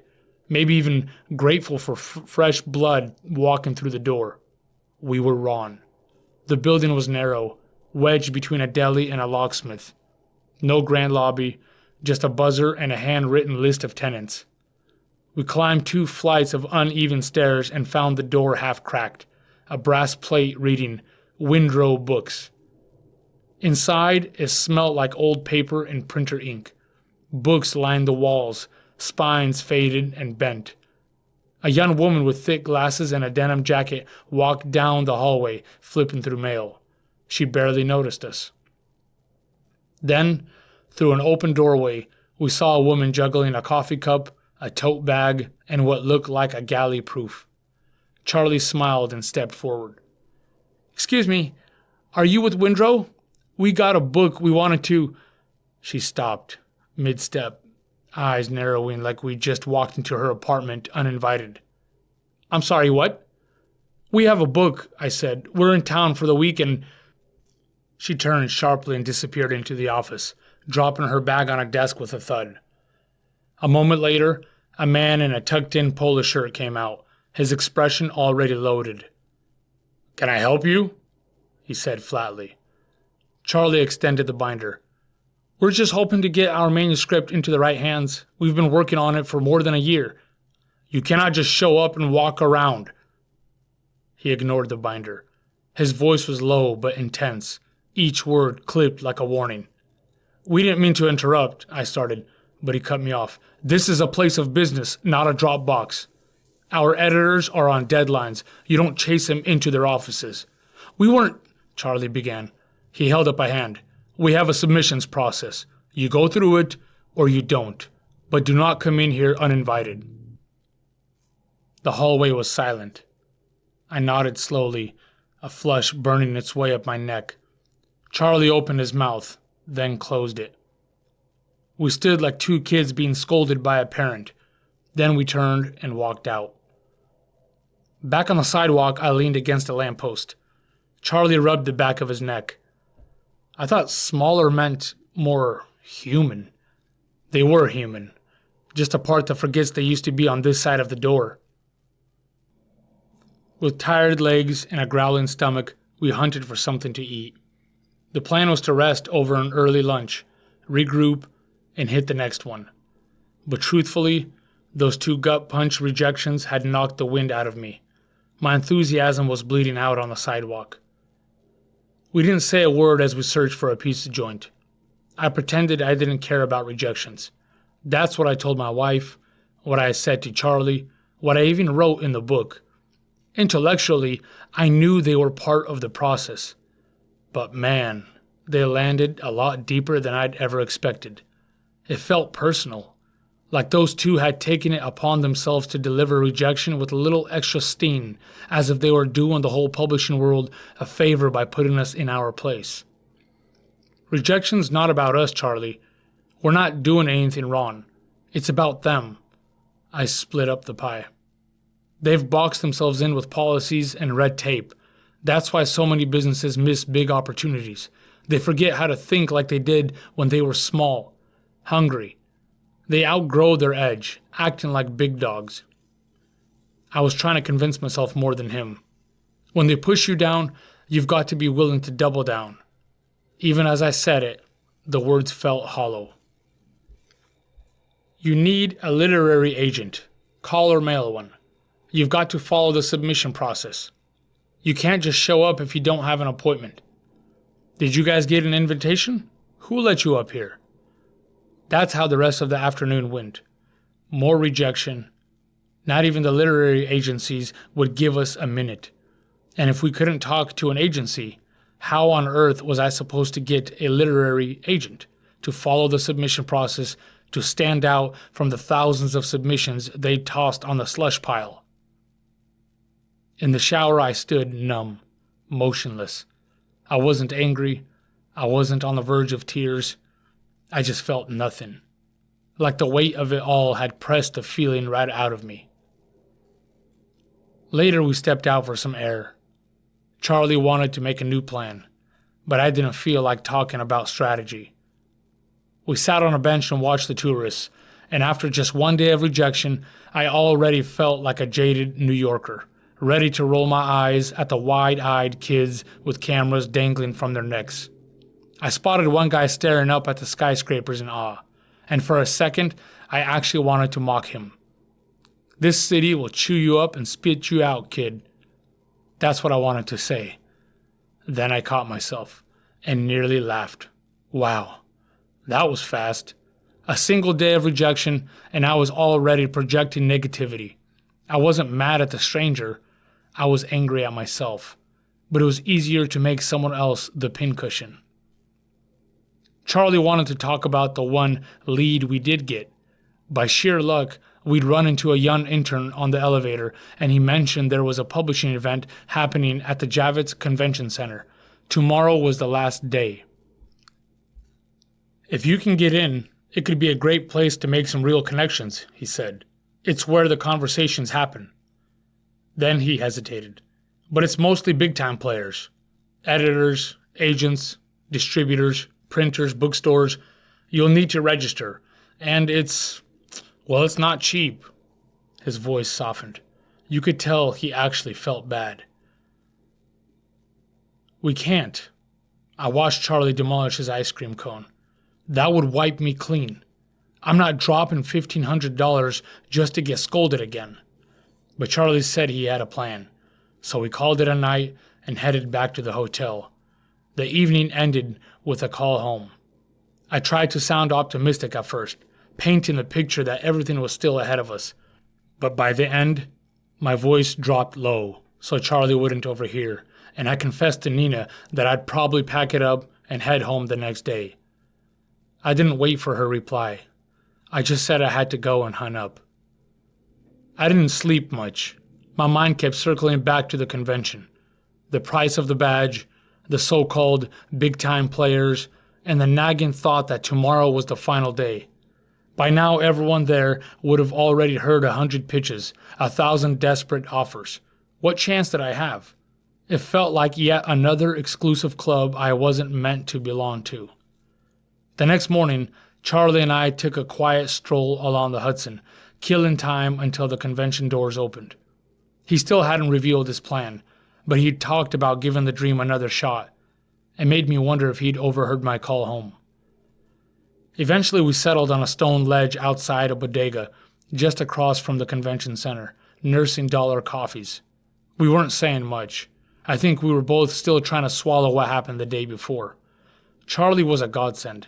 If I'd been alone, there's a good chance I'd have been on the road headed home by day 2. But the kid was right there with me. He'd made it his war too. And I was starting to think he could really make it as a literary agent. He sure as hell was fighting like one. Around 8 a.m., I followed Charlie over to the loading dock. 2 janitors leaned against a brick wall, laughing between drags of their cigarettes.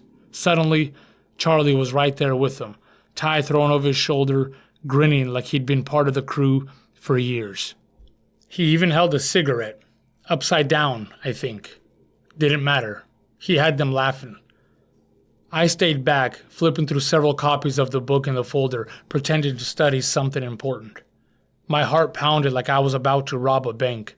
I was starting to get an inkling of what Charlie's plan might be. Then one of them waved for me to come over. "Hey, is this your buddy?" Charlie nodded. "Yep." The janitor opened the back service door. "All right, y'all didn't see me. Go quick and act like you belong." And we stepped inside. It was a maze of cinder block corridors, pallets of cardboard boxes, and expo staff moving like ants. We slipped in with them. Someone asked if we were headed to the main room and handed us lanyards to deliver. We took them and kept walking. When we finally emerged onto the showroom floor, it was like stepping into a city built entirely out of curtains and concrete pillars. Rows upon rows of booths stretched in parallel lines, each one carefully curated to catch the eye. Some had towering banners with bold colors and massive logos. Others were simple tables with neatly stacked flyers and small, branded giveaways. Pens, keychains, tote bags.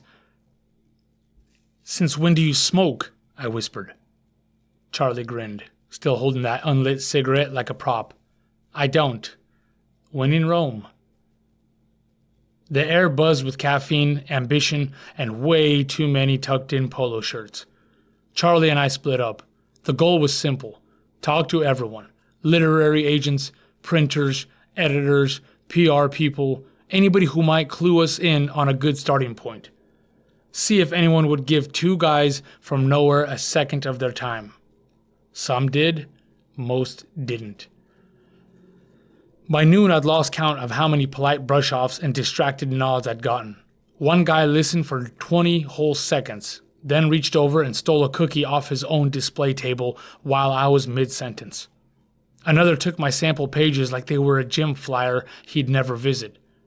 I circled back to find Charlie deep in conversation with someone from a publishing house. For a moment, I thought he was making progress, until she handed him a branded pen and turned to the next person. By late afternoon, our stack of materials was thinning. Everyone was chasing their big fish. Nobody was in the mood to be charitable, let alone take a chance on someone just trying to get a foot in the door. Every conversation went the same way. At first, I got smiles, nods, even a few eager questions, until they realized I was the one looking for help. Then the energy vanished. I felt like a kid at the stock exchange who showed up with Monopoly money and everyone let me stick around just to be nice. Agents were trying to connect with acquiring editors and showcase their new authors. Acquiring editors were chasing the biggest names. Marketing and sales teams were scouting the brightest projects. Printers were courting publishers. Publishers were negotiating with distributors, and distributors were chasing vendors. I was a lake trout in the Pacific Ocean. Later, we sat on the edge of a planter near the loading docks, watching exhausted people in suits and lanyards roll their briefcases past like weary travelers in a crowded airport. At this point, I don't even know where we should be directing our energy, I muttered. If we can't catch a break in one place that literally brought all of them together, what are our chances? Charlie stretched out his legs and sighed. We were about to call it when we heard a voice behind us. "You boys look like you've had a day." We turned. A woman in her 50s, curly red hair, sharp eyes, and a badge that said Pub Media, VIP exhibitor. "Something like that," I said. She asked what we were pitching, and I briefly described my book.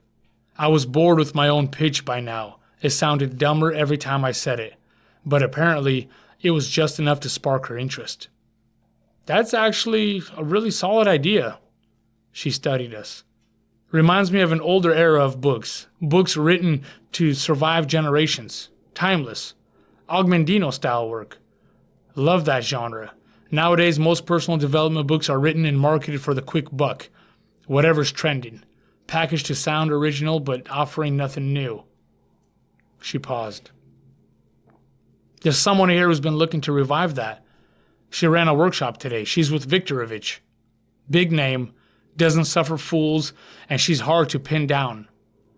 She hesitated again. "Look, I'm not supposed to give out contacts, but if you're serious about this book, this is her info." She held up a card but didn't hand it over. "I'm not giving this to you. I got it directly from her and it's the only one I got. But if you've got a pen, you can copy it down." Charlie patted every pocket on his pants and jacket so fast that for a second I thought a bee had flown into his suit. "Pen! I had a pen! Someone gave me a pen earlier." I reached up and plucked the branded pen from behind his ear. She's very straightforward. Can come off a bit rude, but she has to be in her position. But she's great. If you can break past the shell, just don't beat around the bush. Tell her what you want, no fluff, and you didn't get that from me. Understood? Thank you, I said, fighting back tears. Mostly because I was exhausted, partially because someone finally treated us like we were human. She sighed. Don't get too excited. You've got a long way to go if you can even get a few seconds of her time. Everybody wants a meeting with her, and trust me, she knows it. Is she holding any more workshops today? Charlie asked, scribbling the information at lightning speed. She left early.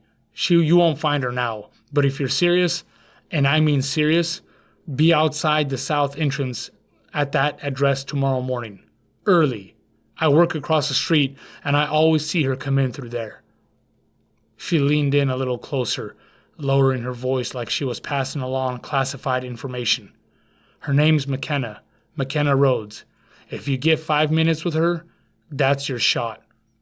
Word is, she's a bit unconventional, more willing than most to bypass the usual process. If something catches her attention, she'll bend the rules. We must have thanked her a dozen times. Then, to her and my surprise, Charlie pulled her in for a bear hug. I asked if we could buy her a drink and as a thank you. She let out a dry laugh. Any other day, I would take you boys up on that, but it's been a long week and I'm sleeping till Sunday. Then she tilted her head and frowned. Where are you from, anyway? Upstate? The country? The Pacific Northwest, I said. Her brow shot up. Well, then God bless and Godspeed to you. She patted my shoulder. That night, Charlie and I didn't know whether to feel elated or terrified. We wandered from the southeast corner of Central Park all the way to the East River and found a hole-in-the-wall bar tucked beneath the Queensboro Bridge. We split a cheap pizza and a few pints. Pizza stretched our dollar, and a beer felt like a necessity. My budget was dwindling fast, but Charlie's plan, sneaking us into the convention center, kept the dream alive. We toasted to lawn shots, to janitors, to strangers who drop gold in your lap just when you're ready to quit. And we made a plan. We'd be sitting outside the building by 6 a.m. If McKenna was really as elusive as the lady had warned, we weren't about to miss her. Charlie and I discussed the headshot we'd studied on the business card. We guessed she was in her early 40s, with a thin, pretty face and short, perfectly straightened jet black hair. Charlie raised his glass. To not giving up, I clinked mine against his. To doubling down when they push you down. We emptied them and started the long walk back. That's another little problem with big dreams. When they push you down, you've got to be willing to double down. The only way to lose is to stay down. I felt a bit like a fraud as I thought about it on the walk. The truth was, I couldn't forget how close I'd come to heading home. If it hadn't been for the kid, I might have stayed down for good. 10. Time will test you. You've got to be willing to do it right for long enough. The building towered over the others on the block, layered, beautiful, intimidating. We'd been waiting outside for more than 2 hours. The plan was airtight. Catch McKenna at the door, hand her the book, make our one last plea. By 8 a.m., she still hadn't shown. Maybe we'd missed her. What if she wasn't coming in today? We still had her number in Charlie's notes. Should we have called first? Or would that have just made it easier for her to ghost us? Charlie and I considered every possibility. If I remembered right, I'd already called and written to Viktorovich dozens of times from home. It was the one publisher I'd double-circled on my list, but I'd never gotten so much as a decent conversation or lead. We stepped away to warm up and grab coffee from across the street.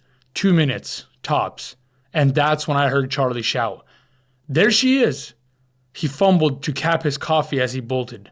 I turned just in time to see her. Black blazer, white ruffled blouse, slacks, sharp heels.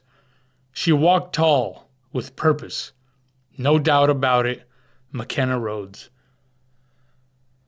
We both sprinted across the plaza like tourists chasing a departing train. "Ma'am!" Charlie shouted, raising a hand like he was hailing a cab. "Excuse me, Miss Rhodes." She glanced back, just enough to catch our desperation, then turned forward again, her pace doubling, and disappeared inside through the revolving door. We pushed through the doors, gasping. The elevator across the lobby pinged, and she stepped in without looking back. The doors closed.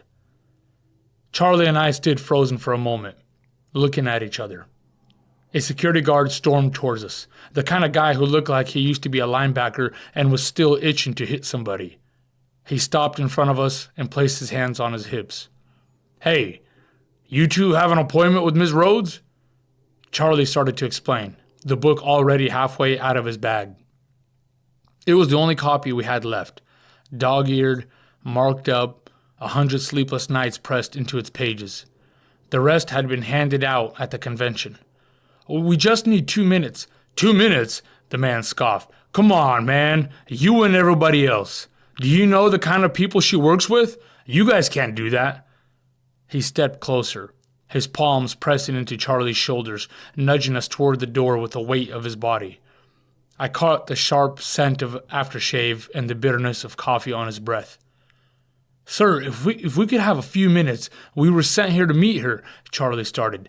"By who?" A lady at the convention said Miss Rhodes would be interested in our work, Thomas's work." At this, the mountain of a man ripped the book from Charlie's hands and threw it at me. It hit my chest before I could catch it and fell to the marble floor with a muted slap. I stared at it, but didn't bend to pick it up. Something inside me snapped and spilled over, like the blood in my veins had turned to lava. A lump lodged in my throat, and my heart pounded in my ears. Maybe it was anger, or maybe it was my pride breaking. Either way, it felt like permanent damage had been done. I turned and walked out. I didn't say a word, didn't look back, just kept walking. Cold air rushed against my face. For a second, the sounds of the city, sirens, car horns, and the hiss of a bus brake drowned out the echo of my own heartbeat. Charlie didn't follow, not at first. A block later, I finally heard his shoes slap the pavement behind me. He caught up, breathing hard, his tie crooked and his jacket collar flipped up. "Where are you going?" he asked, like it wasn't obvious. I kept walking. He moved in front of me, forcing me to stop. "You don't get to quit." He had one hand on his hip, the other fixing his glasses. "I'm done. It's over." He looked at me. Really looked. The bruise on his cheek was still deep and angry purple. His black eye had faded to a sickly yellow. Bloodshot eyes told me he'd either just been in a screaming match or was still in the middle of one in his head. "As your agent," he wagged a finger at my chest, still catching his breath, "I can't let you quit." Then, without another word, he turned around and walked back toward the building. I made it down another block before I heard it. A sharp, sudden buzzing. The fire alarm. It echoed down the glass canyon of the street, followed by the mechanical voice of a building PA crackling with some emergency directive. The revolving doors spun fast, and people came pouring out like bees from a kicked hive. Editors, assistants, marketing folks, all of them spilling into the sidewalk in a chaotic flood of suits, heels, name badges, and annoyed muttering.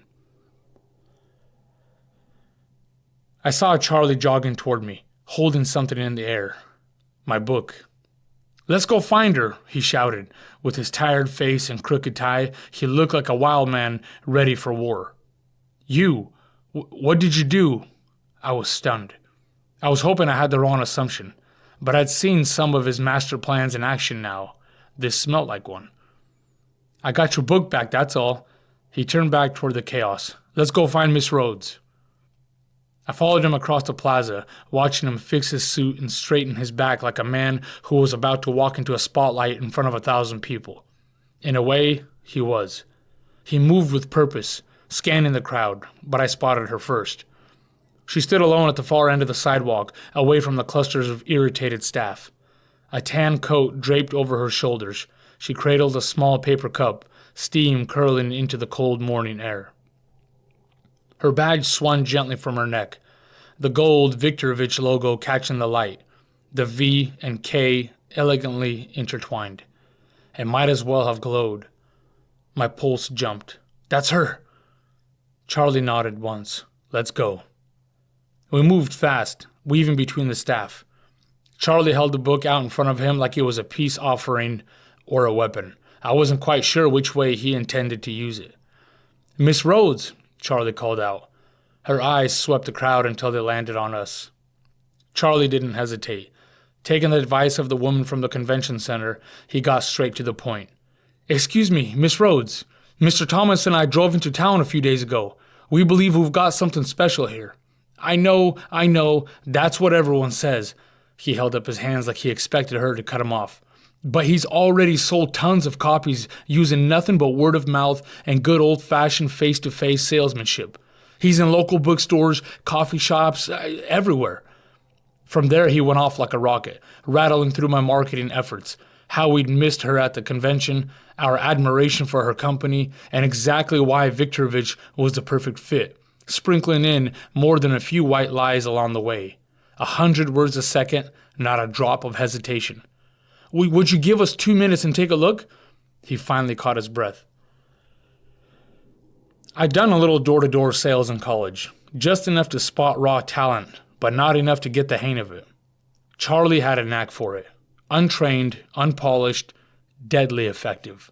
He dismantled any objections she might have had before she could voice them, had her nodding along, and even managed to slip the book into her hand. Holy smokes, I may have just found myself a literary agent. All this time we'd been told we needed one, and here he was, already on the team. We should have positioned ourselves this way from the start, agent and author, not road trip buddies. With a little more study of the business and some groundwork to build the right network, Charlie would be right in his element. I didn't know where it came from, whether it was talent, confidence, or plain naivety, but it was there. Maybe he'd picked up a few things from his father, even from a distance. A week ago, I dragged a sloppy, soaking, insecure kid out of the river. Now he transformed into a man with a kind of drive you couldn't ignore. Maybe he just knew nothing was waiting for him back home. No fallback, no safety net. Just sink or swim. And Charlie was swimming like an Olympian who could already taste gold. I could hardly believe my eyes, or my ears. McKenna Rhodes raised an eyebrow, nodding slowly, guarded. He gave her that disarming Charlie smile, the same one that got the barista in Prairie City to open up, Julio from the Chicago pizza joint to offer sightseeing tips, the janitors to sneak us into the convention, and the woman to hand over McKenna's personal information. "Sorry to bother you like this. It's just, someone told us we needed to meet you. Said McKenna Rhodes was the best in the business, and the only one with a boldness and vision to take a risk on something new." I'd studied Dale Carnegie's famous principles and how to win friends and influence people, but I'd never seen them executed with so little effort as the kid had just managed in a few short sentences. Charlie had nailed at least 4 of Carnegie's rules in fewer than 10 seconds. He appealed to her nobler motives. He made her feel sincerely important. He offered her public praise, and he used her name back to her like a seasoned pro. She blinked, skeptical, but curious. "Who told you all that?"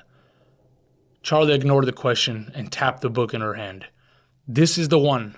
You won't regret it." She looked at the cover, then at me. "And you're the author?" I nodded, heart pounding. She took the book and flipped it open. Her eyes skimmed the first page, then the second. The noise of the sidewalk faded. I couldn't hear anything except the sound of her flipping pages. We stood there. It had to have been 30 minutes that passed. People all around us filtered back into the building after the alarm was cleared, but she didn't move. She didn't look up. She had to have read at least 2 chapters. Then suddenly, she shut the book with a snap. I reached for it instinctively. She didn't let go. She slid it into her bag. This voice, her tone was different now. She looked up at me. "Is this you?" I swallowed. Every word. "How long are you in town?" Charlie answered for me. We're free now. McKenna laughed, more surprised than amused. No, not now. I've got to get back upstairs. But tomorrow, first thing, I'll give it another look and put something on the calendar. Stick around a few more days, she said. I need time to share it with the team. We'll see. Could be fun. Charlie scribbled the name of our hotel and room number in her notepad, and with a quick turn, she was gone. We'd barely made it to the corner before the kid let out a shout that turned heads. We did it! I wasn't ready to celebrate. Not fully. Not yet. But even I couldn't help the grin stretching across my face. We'd caught her. After all the dead ends and polite and impolite brush-offs, we'd finally received our first big break, thanks to Charlie. And she was at Viktorovich. Later that night, I called home to share the news, that we were still in the game. Maybe, hopefully. This is it. This is the opportunity we've been praying for. I know it is. Nina's voice was electric. I had to remind her there was no way of knowing which way this might go. After the call home, we headed down to the hotel lobby bar. According to the little pamphlet in our room, it'd been there since Edison flipped the switch at the grand opening. Wood-paneled walls, dim lanterns, brown Chesterfield sofas, and Sinatra humming through the speakers. The kind of place where you celebrated quietly, with class. Like wins like this were bound to become routine. This wasn't like celebrating your favorite team winning the championship. Those celebrations only lasted until Monday. This was different. A win for me, for Charlie, and for every inner and outer critic who ever whispered that we didn't belong. It was proof, not just that we were doing the right thing, but that we'd been foolish enough to believe in it just long enough to see it through. Charlie and I ordered whiskeys. He toasted the waiter, the couple at the neighboring table, and finally me. I smiled, watching him work his magic, the way he could get complete strangers to crack their masks and smile. Truthfully, in that moment, I was more elated for the kid than for myself. I still didn't know if the sudden burst of confidence was real or just another one of his acts. The suit, the swagger, the bold plan to sneak us in, all of it. But he wanted it. Bad. Probably more than he even realized. Maybe to prove that he was somebody. That his father's words were nothing more than empty curses, still echoing through that hollow mansion in Jackson, Wyoming. Why is it that sometimes the ones with the most reason to sulk end up bringing the most cheer to everyone else? That's resilience in its purest form. Yep, that's precisely what that is. I started going down the list of all the coincidences that led to that meeting with McKenna. Charlie in the river, Charlie passing by the diner the morning I spotted him beaten to a pulp, the sky deck in Chicago that turned out to be just the perspective I needed before arriving in New York, passing by Bedford with his mom's grave, and the lady at the convention center, even the intern who told us about the convention in the first place. But there was one more I couldn't chalk up to mere chance or God's nudge. Charlie, tell me that fire alarm going off today was pure coincidence.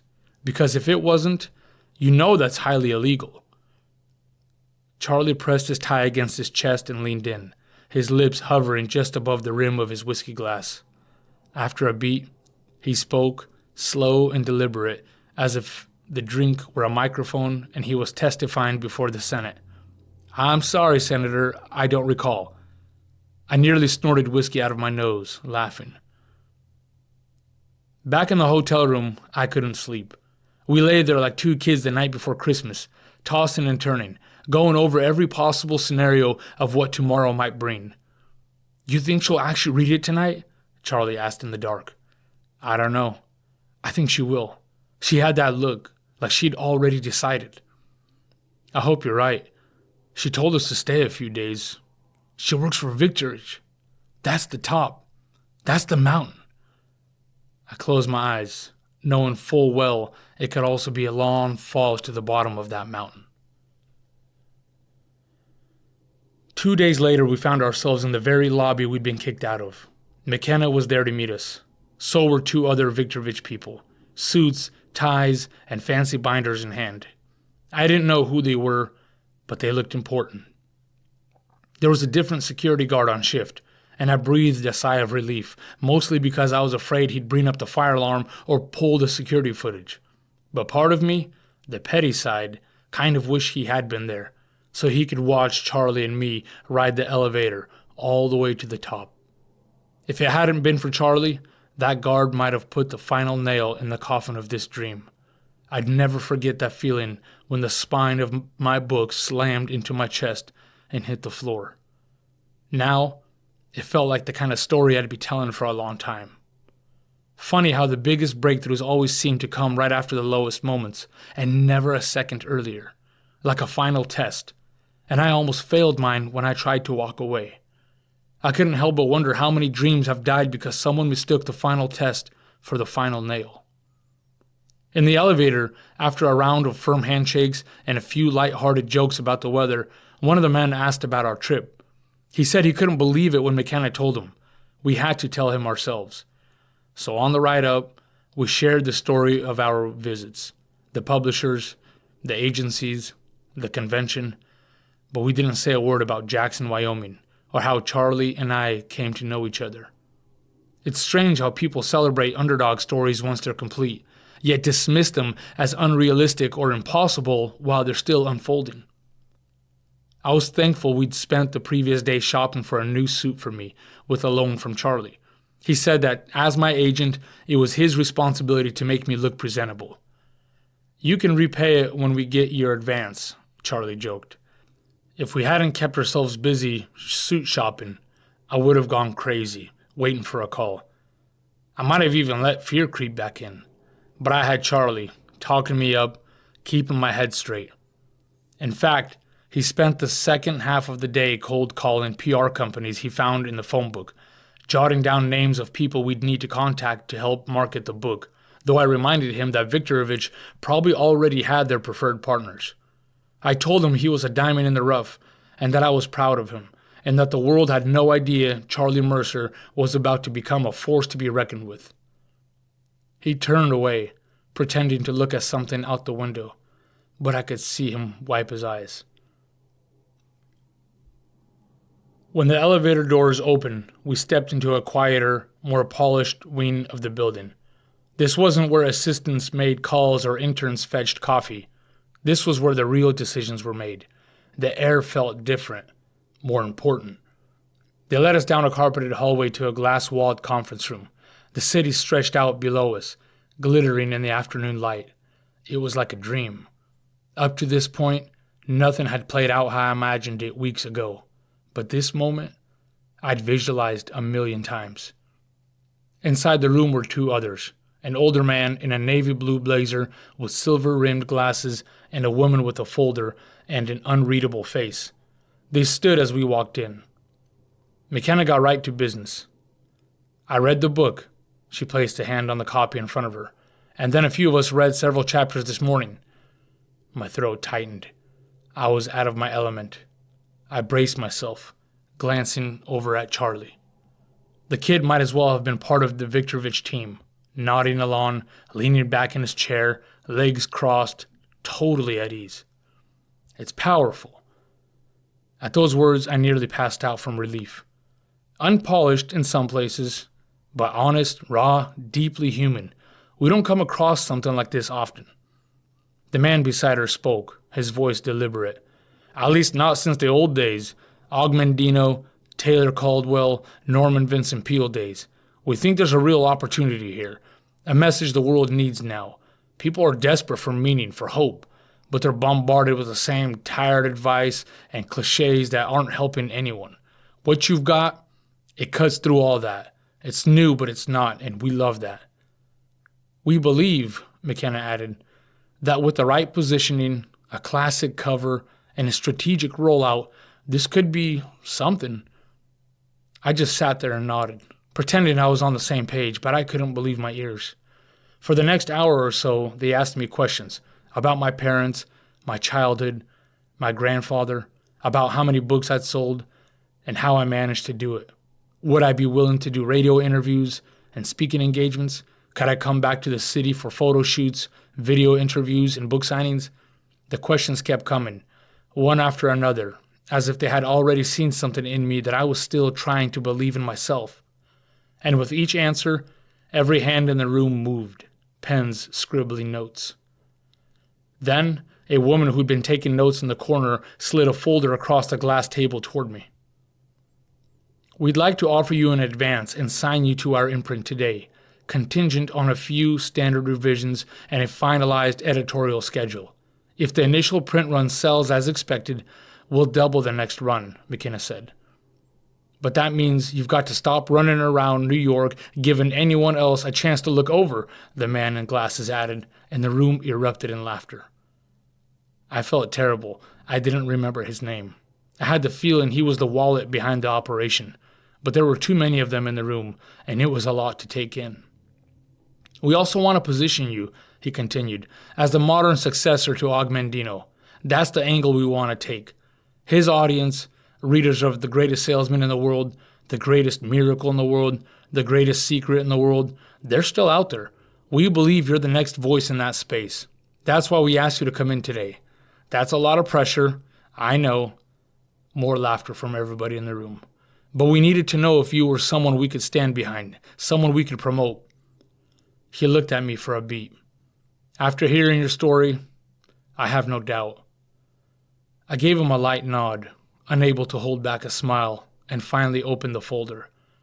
Inside was a typed letter with their logo at the top, followed by terms I could barely process. The highlighted number on the advance alone made me catch my breath. It was more than Nina and I had earned in the last 3 years combined. A separate sheet outlined deadlines, editorial rounds, and a tentative release date. Another held the contract. I glanced at Charlie. He didn't blink. Stone cold, like he'd been expecting this all along. "Now we get the respect we deserve," he seemed to be thinking.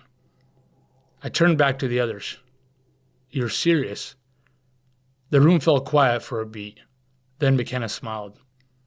"We don't make offers like this lightly, and typically we discourage authors from just showing up unannounced," she said, then nodded toward Charlie. "But in this case, we're glad your agent doesn't exactly live by the rules." The room erupted in laughter. Charlie adjusted his glasses, his cheeks flushing just a little, and gave them a modest salute. 11. You've got to lose yourself before you can find yourself. I zipped my duffel bag and set it on the floor by the door. Charlie was straightening the stack of papers, sliding them carefully into a folder, promising he'd give everything another look on the drive, just to make sure we don't miss a date or a deadline. We'd been talking over each other the entire walk back, each retelling the moment we just lived, but from our own angle, like two kids trying to describe the same roller coaster. Once we'd finished gathering our things, I scanned the room one last time to make sure I wasn't leaving anything behind. That's when it hit me. "Dear God," I whispered, stopping mid-step. "Nina." Charlie looked up, confused. "She's probably been waiting by the phone the last 2 days," I said, already reaching for the handset. He broke into a grin. "Just don't tell her how we got McKenna out of the building in the first place." I cranked up the radio as we merged onto the freeway, finally breaking free of the city's traffic. "Walking on Sunshine" by Katrina and the Waves blasted through my old speakers, and I sang alone at the top of my lungs. Charlie had rolled his window down, letting the cold air whip against his face. The sun was sinking over the horizon, casting everything into gold. The kid was glowing. He hadn't stopped grinning since the elevator ride down from the 24th floor. "Still can't believe it," he said sometime later. "It actually happened." I nodded and smiled, one hand resting on the gear shift. It happened. I flipped the visor down and slid on my sunglasses, hiding the tears of victory and relief pooling in my eyes. Charlie glanced over, half a smile tugging at his face. "Feels like we should frame something. A napkin, a parking receipt, I don't know." Actually, I reached into my coat pocket and pulled out a folded scrap of paper, torn from the hotel notepad, and handed it to him. "Do me a favor?" He unfolded it. "What's this?" "A contract for you." Confusion flickered across his face. "What do you mean?" "I mean I want to make it official, Charlie. I want you as my agent. I've got more books to write, and I wouldn't want anyone else in the world representing me. We can build something special together. And who knows, maybe you can sign a few other up-and-coming authors who could use your never-give-up attitude. This could be the beginning of something great for you." For someone who had already declared himself my agent, Charlie was speechless. Maybe he hadn't expected me to actually pay him from the book deal. I tapped the paper in his hand. "I wrote this up last night. Your percentage is in there. When we get back, we'll get a proper one typed up, and we'll frame this one." He stared at the page as if it were on fire. "You're serious?" "Dead serious." He pulled out his pen, signed it, folded it carefully, almost reverently, and handed it back to me. Then he reached over and hugged me, burying his face into my shoulder. I had to grip the steering wheel with both hands to keep from swerving off the road. A familiar mile marker flew past, then another. Suddenly I flicked the blinker and veered off at an exit marked Bedford. Charlie jerked upright. "Wait, why are we getting off here?" I didn't answer right away, just smiled as we coasted off the ramp. He looked at me, eyebrows raised. "You got somewhere to be?" "Yeah, you need to tell your mom about New York. She'll be proud." He blinked, then slowly nodded, his throat tightening. He gazed out the window as fields and farmhouses drifted by, porches glowing with a gentle yellow light. It was close to midnight when we'd pulled into the cemetery, the headlights cutting a pale path through the dark. Charlie held the contract in both hands, as if it were a sacred scroll, something fragile and holy. "I just want to show her. I'll wait here." I stepped out of the truck and leaned against the warm hood, inhaling the crisp November air. I watched Charlie cross the narrow path to the far corner where his mother's headstone stood. He knelt there, placed the paper on the snow, and said something I couldn't hear. I looked away, my heart swelling with gratitude for this moment, that he was alive to reclaim something once stolen from him, a promising future, hope, a dream, a purpose. After a while, he stood up and walked back, using the headlights to find his way through the headstones. As he opened the passenger door, he looked back one last time. "I promised her I'm going to make something of myself." Charlie settled into his seat, a strange kind of lightness on his face. He folded the contract in his lap, glancing down at it with a soft smile. "Let's go," he said. I looked for Charlie while the host made final preparations before we were live on local radio, clicking buttons, testing his mic and headset, and adjusting his seat. It was my last stop on a 2-week media tour. 2 weeks of hotels, early flights, green rooms, and book signings. I spotted Charlie just on the other side of the studio windows. He wore a pair of oversized headphones, nodding along to the sound checks as if he were part of the production team. The producer had offered to include him in the interview, but Charlie insisted on staying behind the scenes. "I'm the literary agent," he'd said with a grin, "not the author. I'm most effective in the background."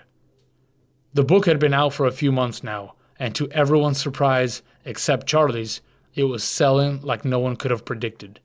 Thanks to a mix of good fortune, timing, and a rising internet craze, a little online book company named after a rainforest had burst onto the scene earlier that year. And because the forward-thinking people at Viktorovich had the vision to seize the opportunity, the book's reach, accessibility, and distribution speed skyrocketed. Viktorovich ran a second print run, then a third, much earlier than anyone expected. I was getting emails and letters daily. People were buying the book for their friends, their children, and their parents. Companies were ordering it for the sales teams were buying it for their prospects, teachers were reading it to their students. As attention spans began to splinter under the weight of cable news and the growing media hum, the short, emotional novel found its place in the hearts of an increasingly restless generation. Just before we'd taken our seats behind the microphones, I had to ask the host for a little extra time. Not because I was nervous.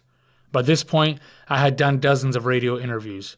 What threw me off was what Charlie told me just before I stepped into the glass-walled studio. We were in a smaller town, not far from the Deschutes River. Though I wasn't quite at home, the PR team had included this stop because I was considered a hometown kid here. And since we were back near where Charlie and I first met, he chose that moment to confess to one more lie. "Mr. Thomas," he'd said, head down, palms pressed together, "I wanted to say thank you again for everything." I laughed, placing a hand on his shoulder. "First of all, for the 1,000th time, it's just Thomas. And second, you don't have to keep saying it, man. No, you don't understand," he cut in. Then he looked up. "That night when you pulled me out of the Deschutes, I told you I fell in. I don't know if you believed me, but I didn't fall in." I glanced at the host, then at the big digital clock counting down the minutes before we went live.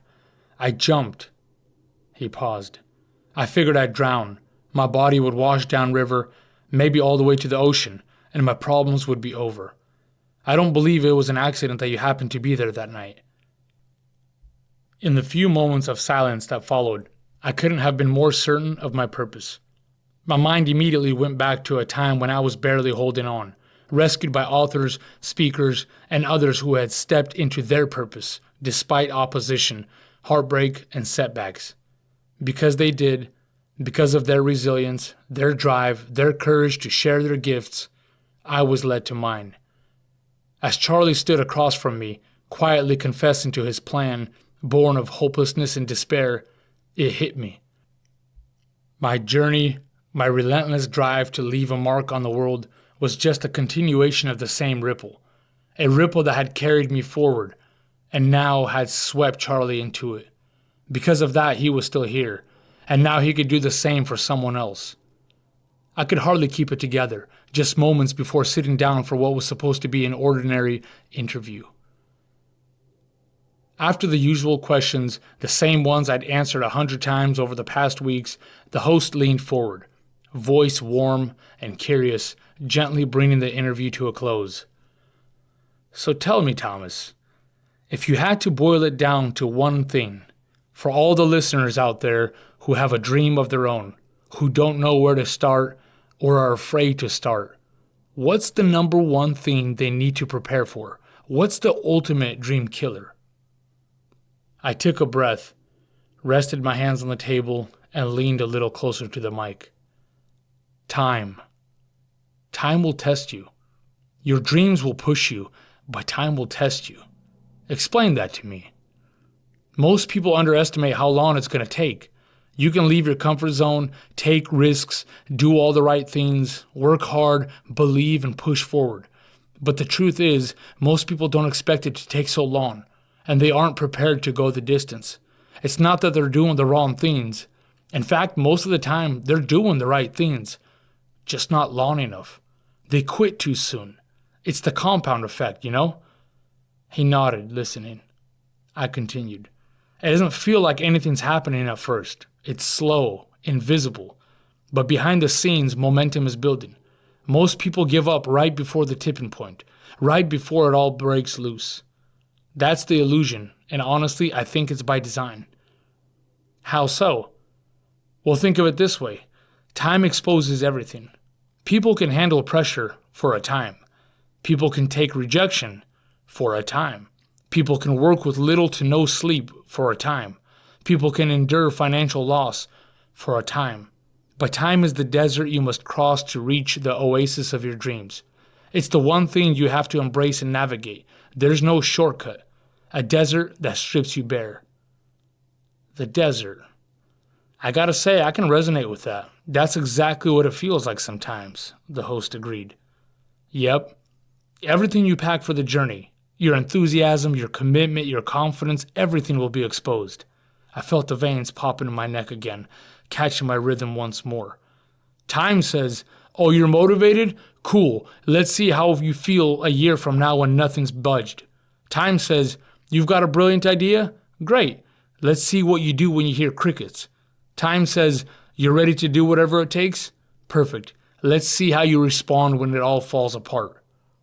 I paused for a beat. Time is the great filter. The sludge never makes it through. And I don't mean that disrespectfully.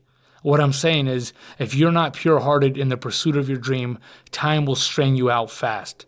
like writing a book for fame rather than value it can provide, or throwing a product together for a quick buck, or cutting corners in business. You can only fake good intentions for so long. If the goal is to simply get rich and famous, good luck. The host tried to piece it together. He stared at the ceiling for a moment. So after all of it, the setbacks, the doubt, the rejection, the waiting, would you really recommend the journey? I mean, you're not really selling the dream here. That doesn't sound inviting, heading out into the desert, he chuckled. I looked past the mic, through the glass, beyond the studio door. My mind flashed through the late nights, the debts, the snide comments, the times I started and restarted, my old boss, the security guard who threw the book at my chest, then my parents, everything they sacrificed to give the family a chance in America.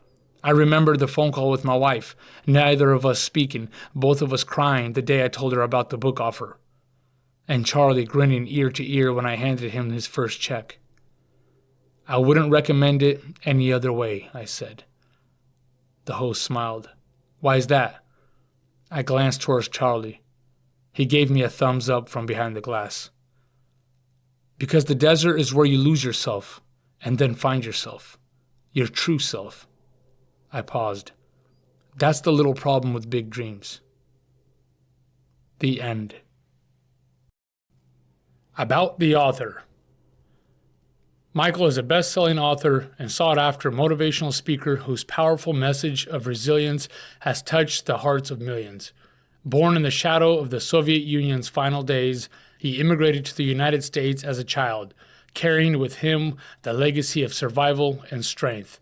His grandfather endured the horrors of both the siege of Leningrad and the Dachau concentration camp. With a deep-rooted passion for storytelling and a gift for connecting across cultures and generations, Michael inspires readers and audiences alike to face their fears, embrace their purpose, and live boldly. His message encourages people to unbury their talents, dream without limits, see beauty in life's smallest moments, and hold tightly to faith, even in the face of uncertainty. Through every word and stage appearance, Michael reminds us all, don't give up. Your story isn't over yet. If you would like to have Michael speak at your event, please visit Michael's website here, www.speaklife365.com.